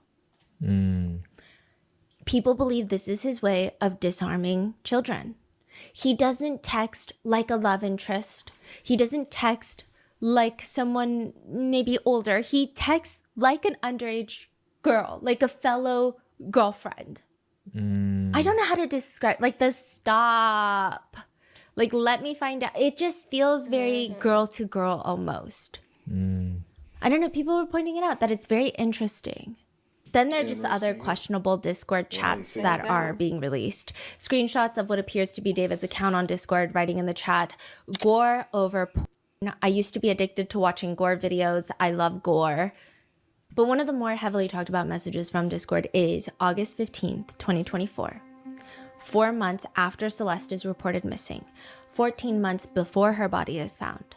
Someone on the server writes, drop the song with the missing girl Celeste Rivas Hernandez, which is apparently a demo that has leaked in December of 2023. So this is not a recent posting of a song. If that were the case, a lot of people would think that it's AI generated. But this is 4 months before Celeste is reported missing. The lyrics read, "So this is what it's like to not need weed to get me high. I love it when you hold me when you cry. Just because, be my Valentine. I want to make Cupid suicidal. These are the kind of thoughts that cross my mind. Just because, I love you so much, I love you so much. Darling, I would love to ease your mind, but you only open up when you get high. If I had the money, I would buy us time, just to get by, just to stay high. Oh, Celeste, the girl with my name tattooed on her chest. Smell her on my clothes like cigarettes. I hear her voice each time I take a breath. I'm obsessed. Oh, Celeste. Afraid you'll only love me when I'm undressed. But you look so damn gorgeous in that dress. Missing you so much, it makes me depressed, but I digress. I love you so much." Netizens are confused. He says Celeste has a tattoo of his name On her chest. Speaking of unreleased songs, there is a video of David. It seems like he's playing a song for his Discord, which this seems to be one of the more verified unreleased songs. It seems like it was scrapped from his newest album. But in the beginning, you hear a girl's voice, almost like a voicemail, and she's saying, "You were one of my best friends, and there's a lot of alcohol in my system right now, so you could just ignore all of this message because I miss you so much." Notable lyrics from that song include, "Nobody ever caught me, but I've spoken too soon. In the back of a police car. I forget whatever I knew. I ain't telling nothing. Do the same if they ask you about how you make me feel. I get so high, I forget what's real. Baby said she forgot me. Huh, do I need to come remind you? I try to give you all my sense. I even started drinking less, but I'm still so messed up in my head. Maybe I should try to settle for less. Maybe I should ask my mother for what's best. I don't even like it when you get undressed. Even when we're home alone, we don't ever have sex. I'm talking about how you make me feel. I get so high I forget what's real. I'm sorry, this is bullshit how you make me feel." I mean, are these just songs or do they all have a deeper meaning? I guess it really depends. Even David switches up his answers. In some interviews, he said, some artists are very particular about the way they make music, and if it didn't happen to them, then it's not a song. Music is such a universally understood language. Like, you could write about anything and somebody will understand it. Somebody will connect to it, The first couple songs I wrote were even about me, He says in an interview in 2023, if I'm watching someone or even I'll see somebody else, I'll see somebody walking down the street at a parking meter and I will plan out the rest of his entire life. And I become that guy for a day and I write a song about him. I try to get every perspective I can, every possible perspective, every possible viewpoint. In a TikTok, he straight up writes, "Me writing love songs without ever literally experiencing love, tongue emoji, silly face emoji, goofy emoji." But then he also says, because I'm writing at this point about myself and my emotions and my vulnerability. And I wasn't doing that a lot last, couple projects because I was homeschooled. Yeah, I didn't have nothing to talk about like that. And people were asking me, how'd you write all these beautiful songs when you have no relationship? I was like, man, I'm a prophet, bro. I just spoke it into my own life. It was a prophetic thing that I was speaking about heartbreak and love and all these things I had never experienced before. But then I actually experienced them. And it's like, yo, I really said this about myself 2 years ago. Which is what people also are saying is kind of creepy. They were going through his songs and they were saying, what's happening now? It seems like he was planning it, fantasizing about it, speaking it into existence, predicting it. Zach Sang asks him in an interview, but is it what you really expected? Heartbreak, love? It's weird because I have such a weird view and take on situations like that because I'm always looking for writing material in these types of things. So instead of taking it to the chin, being like, oh my God, I'm heartbroken, I go straight to my phone or band lab, go straight to the studio and write about it. I never actually fully process situations like that because I'm always expecting it to happen. And then as soon as it happens, I'm writing about it. When you say expecting it, meaning you get into a friendship, expecting it to end in a devastating, tragic, sad way so it can inspire art, are you almost manifesting it to a certain degree? Hope I'm not. I really hope I'm not because it feels that way. I look back to old songs like Life's a Dream and all these songs I wrote in my sister's closet in 2022 when I'm looking at my life in the past 8 to 9 months. I'm like, whoa. Bro, these songs are soundtracking my life. And when was this interview? This one was recent. This year. So the 8 to 9 month is the pretty recent. Yes. Wow. Seems like he's referencing early 2025 and 2024. And the songs were were the ones that you were talking about at the beginning, like Romantic Homicide, Here With Me. all those sounds. Yes. Oh. In another interview, he says, I feel like the songs I made in 2022 and right now are being made in advance. And it's so crazy to be able to like listen to the EP and have things connect to me now that didn't connect to me when I made them. Like I made them in advance and I made them for my future self, like a diary almost. And every time I listen to my songs, I'm like rereading this diary and seeing, I'm getting advice from my past self. It's kind of like a weird experience. There's a video of David also performing on stage in a bloody dress shirt. I believe this is like an unreleased song that he is performing. First performed June 29th, 2023. The lyrics could mean everything, they could mean nothing, but netizens find it interesting. It's, I don't care about the law when I'm with you, cause I be breaking it all the time. I need you to know that life get crazy, so won't you let me slow it down? Yes, no, or maybe. I take it as a yes because you're still around. Ain't that a felony? Dark hair, brown skin, love that melody. Baby, if you look up for love, I think they're selling it on the corner of the street. That's a felony. Wow, that's wild. Very. Then a new screenshot starts making its rounds from February 26, 2024, 2 months before Celestes reported missing. On a TikTok that David posts, a user by the name of Robin comments, waiting for LAPD to get your ass for messing with a 13-year-old girl. Thumbs up emoji, cat shock emoji, cop car emoji. This is like at the time? Yes. This is on Instagram? This is on TikTok. In his comment section. This is like 2 months before Celestes reported missing. What? So there are people already know stuff. Yes, and that's And where are these people now? They're not speaking out, right? not publicly. What? We don't know if they are. I mean, I think Wow. And people couldn't find who this person is who commented it? there was another person people found, and I'm going to be talking about it later, but he felt like he heard a rumor, he repeated it, and then everyone was explaining to him it's not true, and then he felt like he was trying to ruin someone's career. He honestly felt bad about it. What? Because he was like, oh, it was like I was wrong. Turns out he doesn't believe he's wrong anymore, along with the rest of the world. But it's just Wow, okay. I don't think that people had concrete evidence, and the ones that did, I don't think anyone was willing to listen to them. February 2024, Celeste would have been 13 years old. So the timeline is kind of making sense. But the more damning piece of evidence that has been circulating is a live stream of David and who appears to be Celeste. This is apparently from January 2024, 3 months before she's reported missing. It's a live stream of David and a girl sitting in a kitchen. The girl looks young. She's wearing giant oversized eyeglasses. She has curly hair. She has a hood covering most of her face. He's reading the chat out loud. Pray for his career, chat.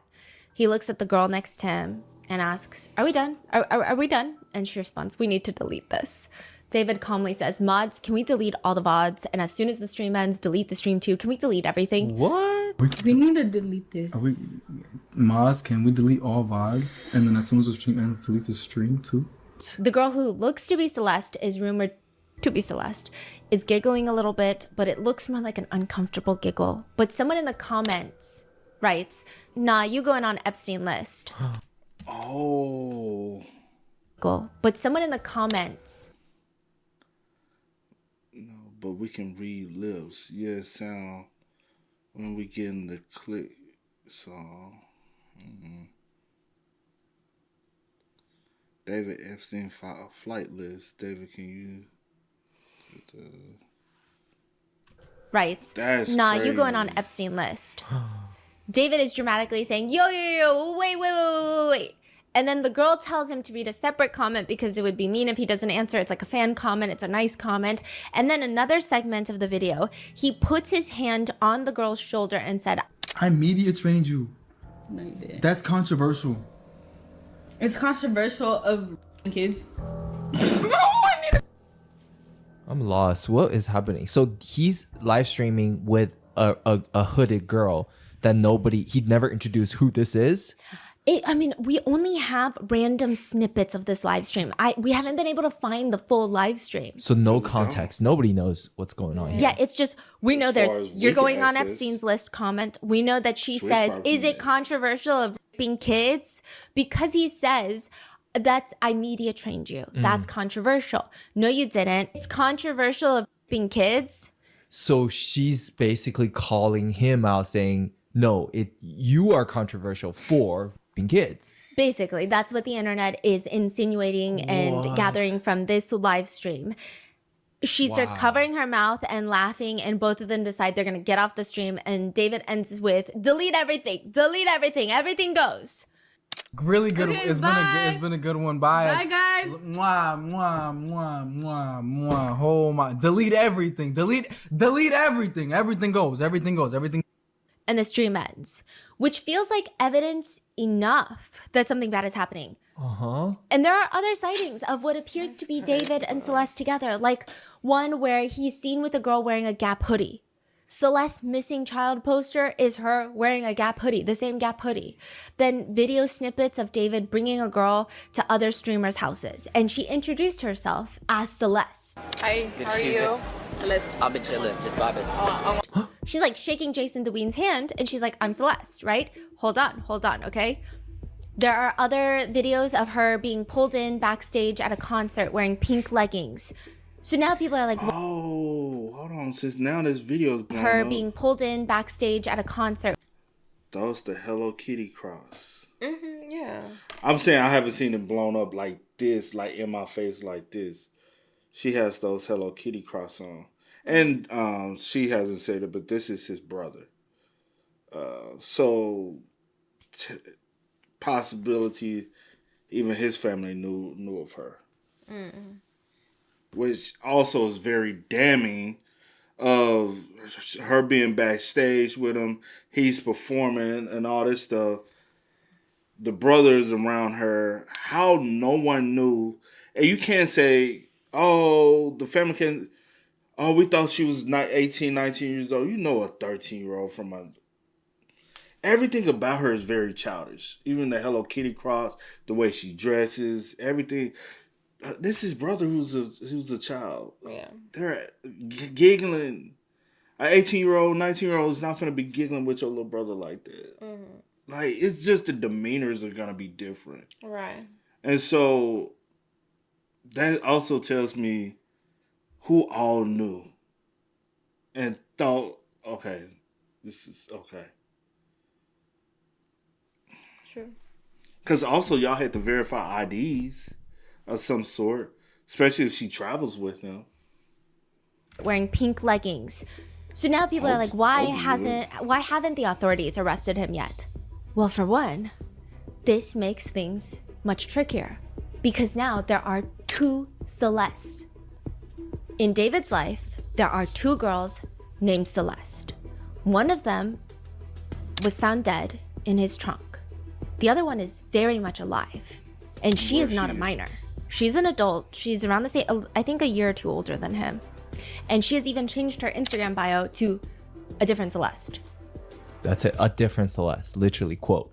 She has not made any public statements. She has not come out to say David is innocent. He doesn't know the other Celeste. It's me all along. I'm the Celeste that he's been dating since 2021 or 2022 or whenever. But there are two Celestes. And they were dating? And even in these whenever, photos, hold on. But there are two Celestes. The demeanor of both girls are different. This girl is way more, you could tell is way more outgoing. This girl is still very much so closed off. Kids are closed off. Dealing with my nephew's 13, he's very closed off. He's very, it's just, in them early adolescent age, this girl is very much so, like, I've been through that stage. I'm you know. Yeah. I've told C, personally, I think that he purposely did this. Purposely sought out two females that look very similar. Both wear glasses. Both kind of, like, if you look at them with a close glance, you'll be like, oh, that's her. So if you came across, and height-wise, you got to think about height. So if you did come across, you'd be like, oh, no, that was always her. I think he purposely did that. And if that's the case, everything is always premeditated. I don't think he does anything without thinking about it, thinking it through. Yeah. I think everything he does is plotted. He thinks he's in control. Yeah. Because even the way he talks, he thinks like he's and it gives off I'm the smartest person in the room. Even when he does his he it's like he's constantly stroking his ego to make himself like, yeah, like I'm well above, like.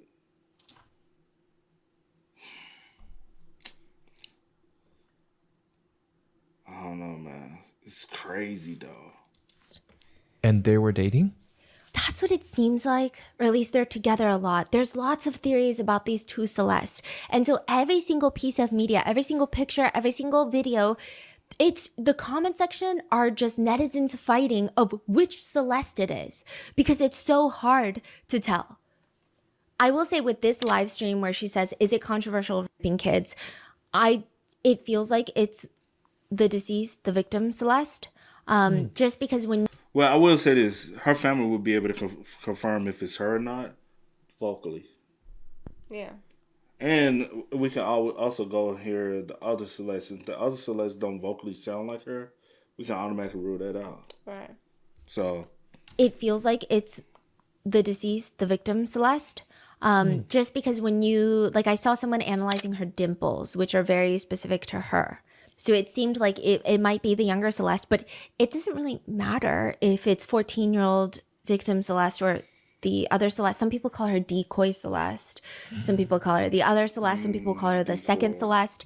Either way, it's just a weird situation. Even if it's either of them, it's bad. It's the fact that she said, right? Yes. Is it controversial to kids? Like, so it's either, hey, allegedly, this is what people are gathering. Mm-hmm. It's either, hey, you did this to me, is that controversial? Or it's, hey, you did this to kids, is that controversial? Which, either way, it's a very weird live stream that is very suspicious. So now there are pretty much confirmed two Celeste, who by most netizen opinion, they look similar. And what's even weirder is that there have been, and I'm going to break this down later, there have been, it's not confirmed, but I will say general consensus, general opinion. There's like, okay, some pictures, generally, people think it's the victim Celeste. Some pictures and videos, people are kind of all in agreement that it's the other Celeste. So there's everyone's sorting these media files of screenshots and pictures and videos into which Celeste is it? Which one, right? But this is where it gets confusing. Both of them wear the same things, and people find that very weird. For example, the other Celeste has been allegedly pictured wearing the same exact Gap hoodie. I don't know if it's the same one as in one of one, but it's the same color, same look. Wow. So I can see the conspiracy behind that. Yes. Okay. Because also another thing, right? The Celeste, it's just so tricky. The other Celeste is allegedly the one that David would bring to events with him. And she would introduce herself as Celeste because that's her name. And remember how I mentioned she would go to live streamers' houses? Jason DeWeen is a name that has been popping up. He's like a live streamer, and he had to clarify later that the Celeste that he met at the FaZe Clan house was not the one that was found in his trunk. It was this Celeste, who is of age. The girl that I met named Celeste at the FaZe house is not the same Celeste that was killed. And it seems like this Celeste has actually met a lot of people and has been out publicly with David. And so even the Discord mods, they were saying we were all under the impression that she was 18 or 19. So now people are like, wait, are they talking about the other Celeste?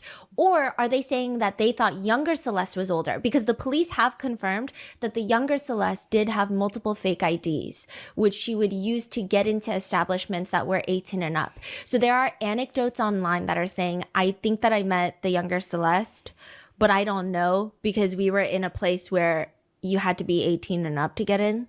So I assume she was not, but I don't know. Yeah, I see. So it's just very confusing, and they look similar from afar. And it almost seems like they dress similarly, whether it's on purpose or not. Wow. And it does seem like the other Celeste is more publicly out and about with David, whereas the deceased, the victim, it does feel like if they are connected, he's just hiding her. And that's why there's this one video of a girl that looks like Celeste wearing pink leggings, and she's being rushed to backstage of his concert. And she's got a hood over her head. A lot of people are in agreement that is the victim Celeste.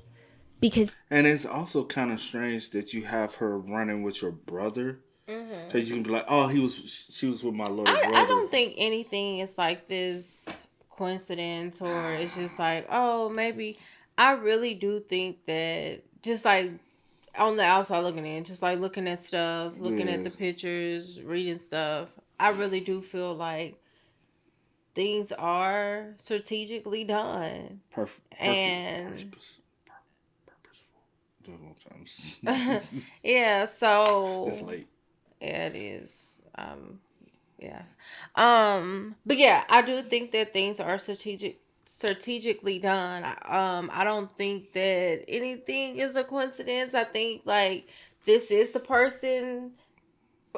This is another thing. That's the young one. This is the young one. And 100%. Me personally, because I did like study their faces, and I just studied them. It's a certain indentation that can separate the two. When I see them, I'm like, yes, that's her, and that's her. One thing with the other Celeste, the one that's of age, just all the pictures that I've seen her hair is straight on every picture. Just about. She may have a picture out there that may have whatever, but her hair is straight.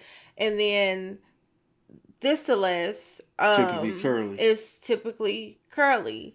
And then also, me personally, she mentioned the dimple things, but I can also tell from her chin, their chin is a little different. The younger Celeste has an indentation in her chin. What we call booty chin. She has an indentation in her chin. Yeah. The other one doesn't. Like, it's just like little like minute things that you can't tell them apart. Even their nose and the way, like the nose part, it's kind of, their noses are different. Yeah. You could tell because and then like you said with the voice, like the other one did speak when she introduced herself, so you can't. The vocals are different. It's different. They sound different. It's just I don't know. It's 19, just. How was she? 19? I don't know how old she was. Her voice is deeper though. Yeah. Yeah, their voices are different, and like you said, the family will be able to like look at the video of like them on live and stuff and be like, yes, that's definitely, our Celeste, like that's her, you know what I'm saying? And she is always mostly covered up, like a hood over the glasses, or when they be taking pictures, he always like covering her face. The other one, not so much, right? Mm-hmm. You're more like letting her be seen and whatever, but every other picture with the younger Celeste, it was always kind of like more like shielded, covering, like trying to like almost you're hiding, like, and that's what it was. But because I've seen someone breaking down where it's like, because they did have plans on being together, mm-hmm. right?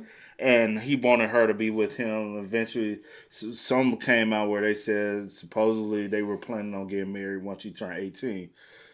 How?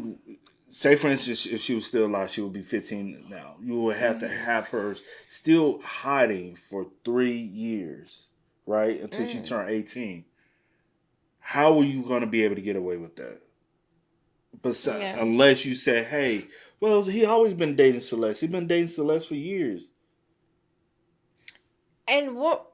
And then people would just assume it was always the other Celeste that they dated. Other one, yeah. But then if she ever came out and said her real age, then you can like do the calculation. Yeah, that's not. And then just another thing that I'm sitting here thinking about is the fact that the younger Celeste, she was, because she had been at the last time she left from home. What's up? No. It's been a year, right? Over a year. Yeah. So I'm wondering, with the older Celeste, did you have her, like, how did y'all... Did y'all even know about each other?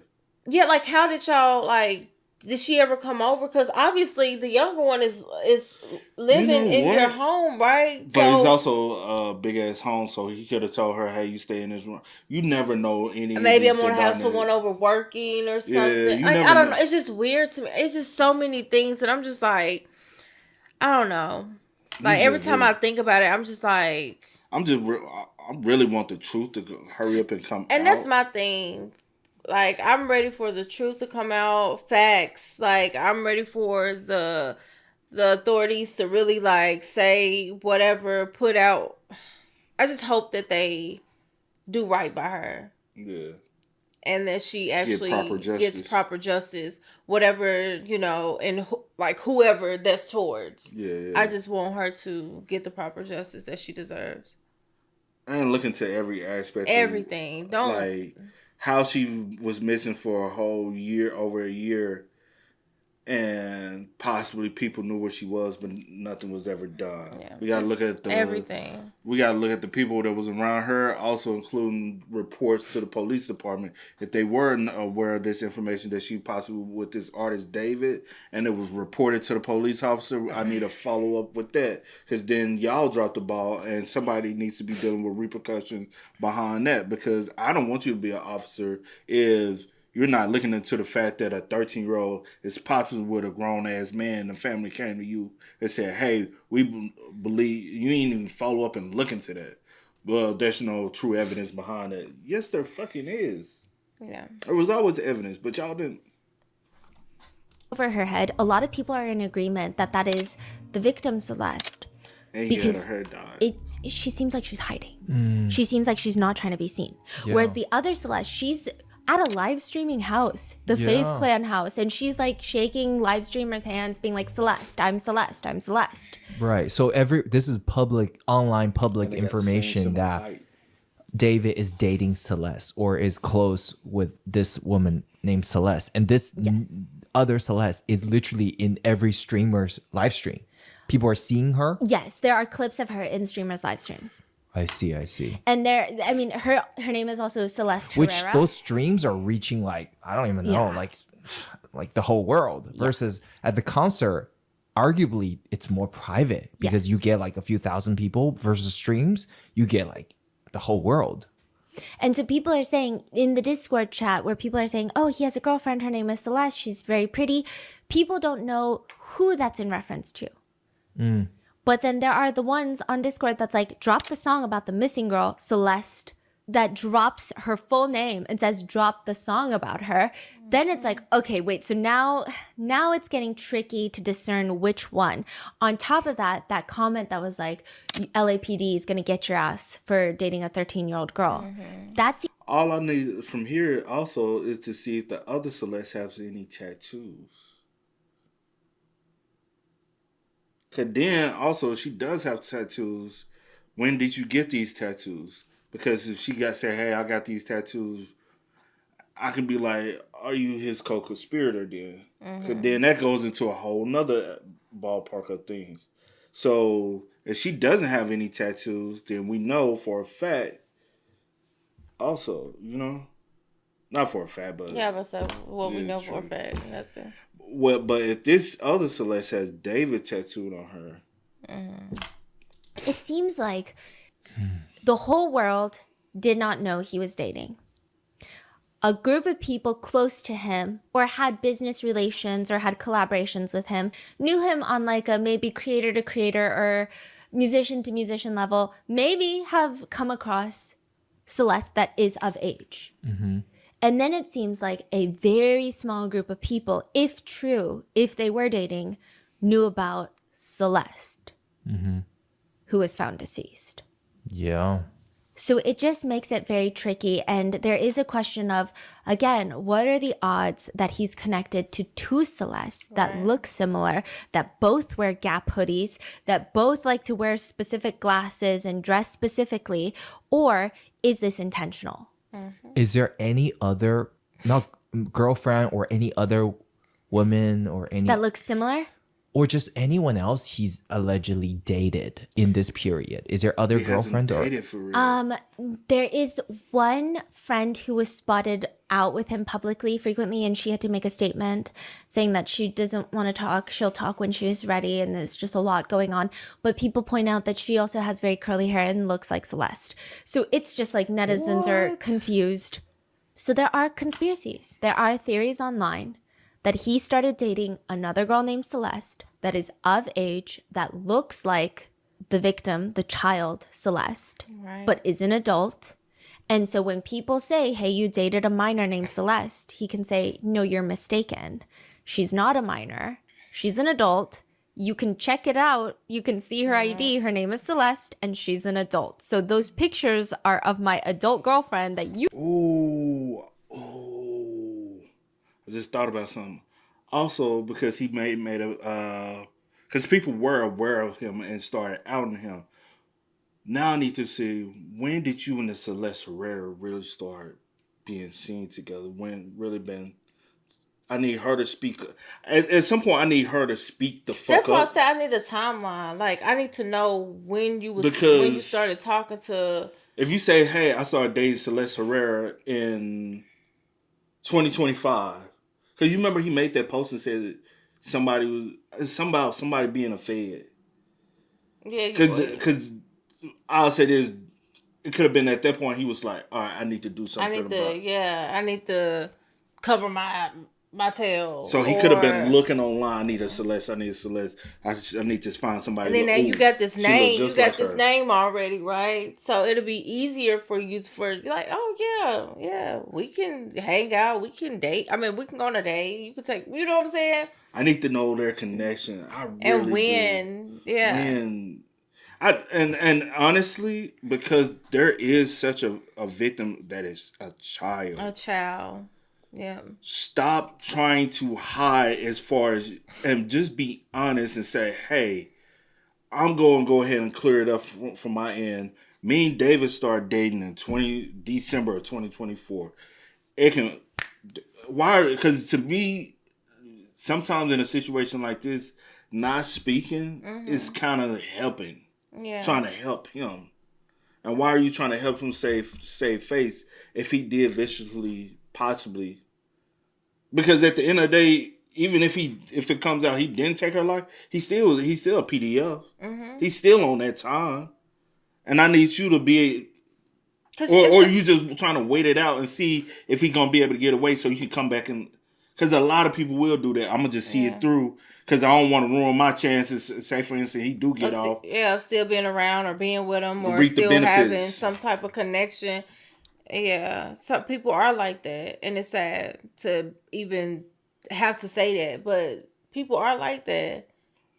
Like, I'm just going to keep quiet. I'm going to stay, whatever. Because there's too many people who, even in the beginning, that were trying to protect him and try to say, ain't no way he didn't do that. Like I always say, me and C talk about this all the time. How does one know that someone is a killer? You don't know until they kill someone.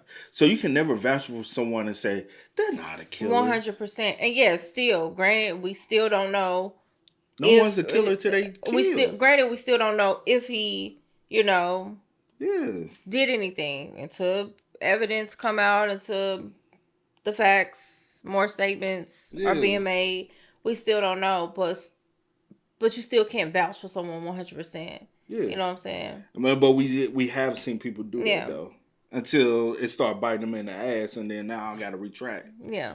Who just assumed was a minor.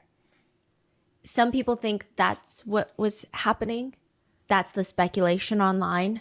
And maybe it is working because the internet cannot seem to agree on multiple different videos and pictures of David and Celeste, whether or not this is the Celeste or the other Celeste. Some netizens are even wondering if maybe he's innocent because of all of this. They're saying, what if it's a setup? What if he's getting framed? What if he's only ever dated older Celeste? And all of this has been to publicly take him down and frame him for murder, which I would say would be an insane theory if true. Like, I don't even know. I feel like the odds of getting stuck in a black hole in outer space would be higher.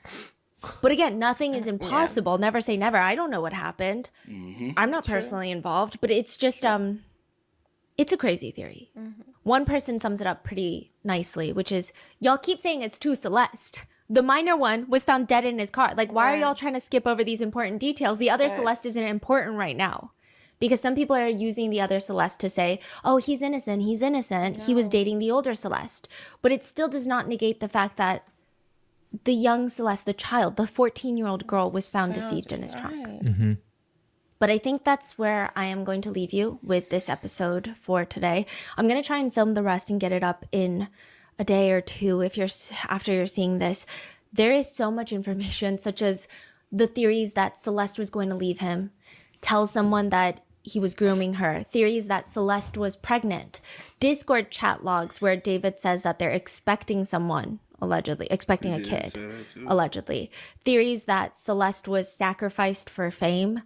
Just a lot of theories ranging from wholly unrealistic to plausible, and all the songs and lyrics that have been dissected and analyzed that netizens have used to support or deny those theories, because all of his songs have been analyzed, are going to be in the next video, along with netizens being upset with Celeste's family and why David hasn't been arrested yet. All of that's going to be covered, and I'm going to try to get that up for you ASAP. So with that being said, stay safe, and I will see you in the next one.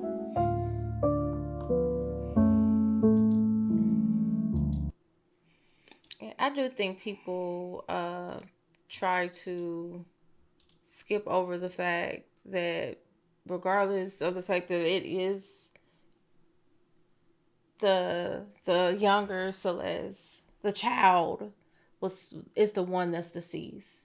It's the one that was found in the trunk. So regardless of the fact, the other one is not important, but also you can still like I said, try to figure out like the timeline to kind of debunk everyone else trying to vouch for him. But we'll see. Hopefully things come out soon. Yeah, it's like, honestly, it's too much of, I will say, some people don't have content, so they're just pushing information, and they're starting to confuse the audience. Because they need something to talk about when there's nothing really to talk about. Yeah. I do like the fact that one video, she's getting ready to wrap it up in the second video and hopefully leave it there until we get the rest of the information. Yeah. Some people have been trying to upload a video 2-3 times a day since all this information, and I'm like, y'all are spewing just a lot of gossip and empty rhetoric. Yeah. And it's confusing to people, and people don't know what to believe is the truth and not the truth. And then some people are spreading false truth. Yeah. And I think that's another reason why the police, because that's the biggest question. A lot of people is questioning the police efforts in this whole case. Yeah. But I think the reason why the police is moving the way they are is because they understand how social media is and how they are peeping how social media is moving, and they're not trying to jeopardize the case 100% because of information. We'll give y'all this information, and because people are already like forming certain opinions and already is giving possibilities of reasonable doubt that his lawyers could be looking into and say, hey, we can go in that direction. Yeah. Sometimes all these fake educated content creators need to shut the fuck up. Yeah. Like, please stop. Like, just because you got a mic doesn't mean you're educated enough to be constantly talking about, It's just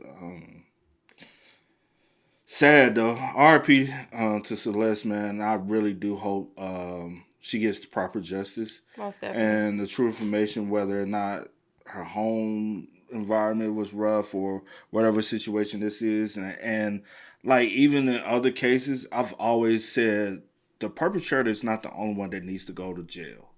It's the ones that surround the perpetrator that are enabling these behaviors that also need to go to jail behind them. Yeah. Whether it be his family, her family, his label, all those who are, which I know they're not going to press charges on them because they didn't commit a crime. Yeah. But my thing is, knowing that this is going on and helping and enabling it is a crime. It should be a crime. And I do feel like all that, she deserves justice even from them. Yeah. Because somebody should have said, look, girl, go home. And checked him. And said, or reported him. Or reported him. No, not or and most and definitely reported him. And reported him. That's not cool at all. Yeah. If you know, like, be for real. Yeah. Like, let's be for real. You have to, like, you know she was a child. Yeah. And like I said, I do believe he's been talking to her since she was 10 or 11 years old, through whether it be Fortnite, difference, because I'll go to Discord, I go to this, and she didn't connect the dot that I always said was a dot from her previous video that you removed. She didn't connect that dot, and there is a dot.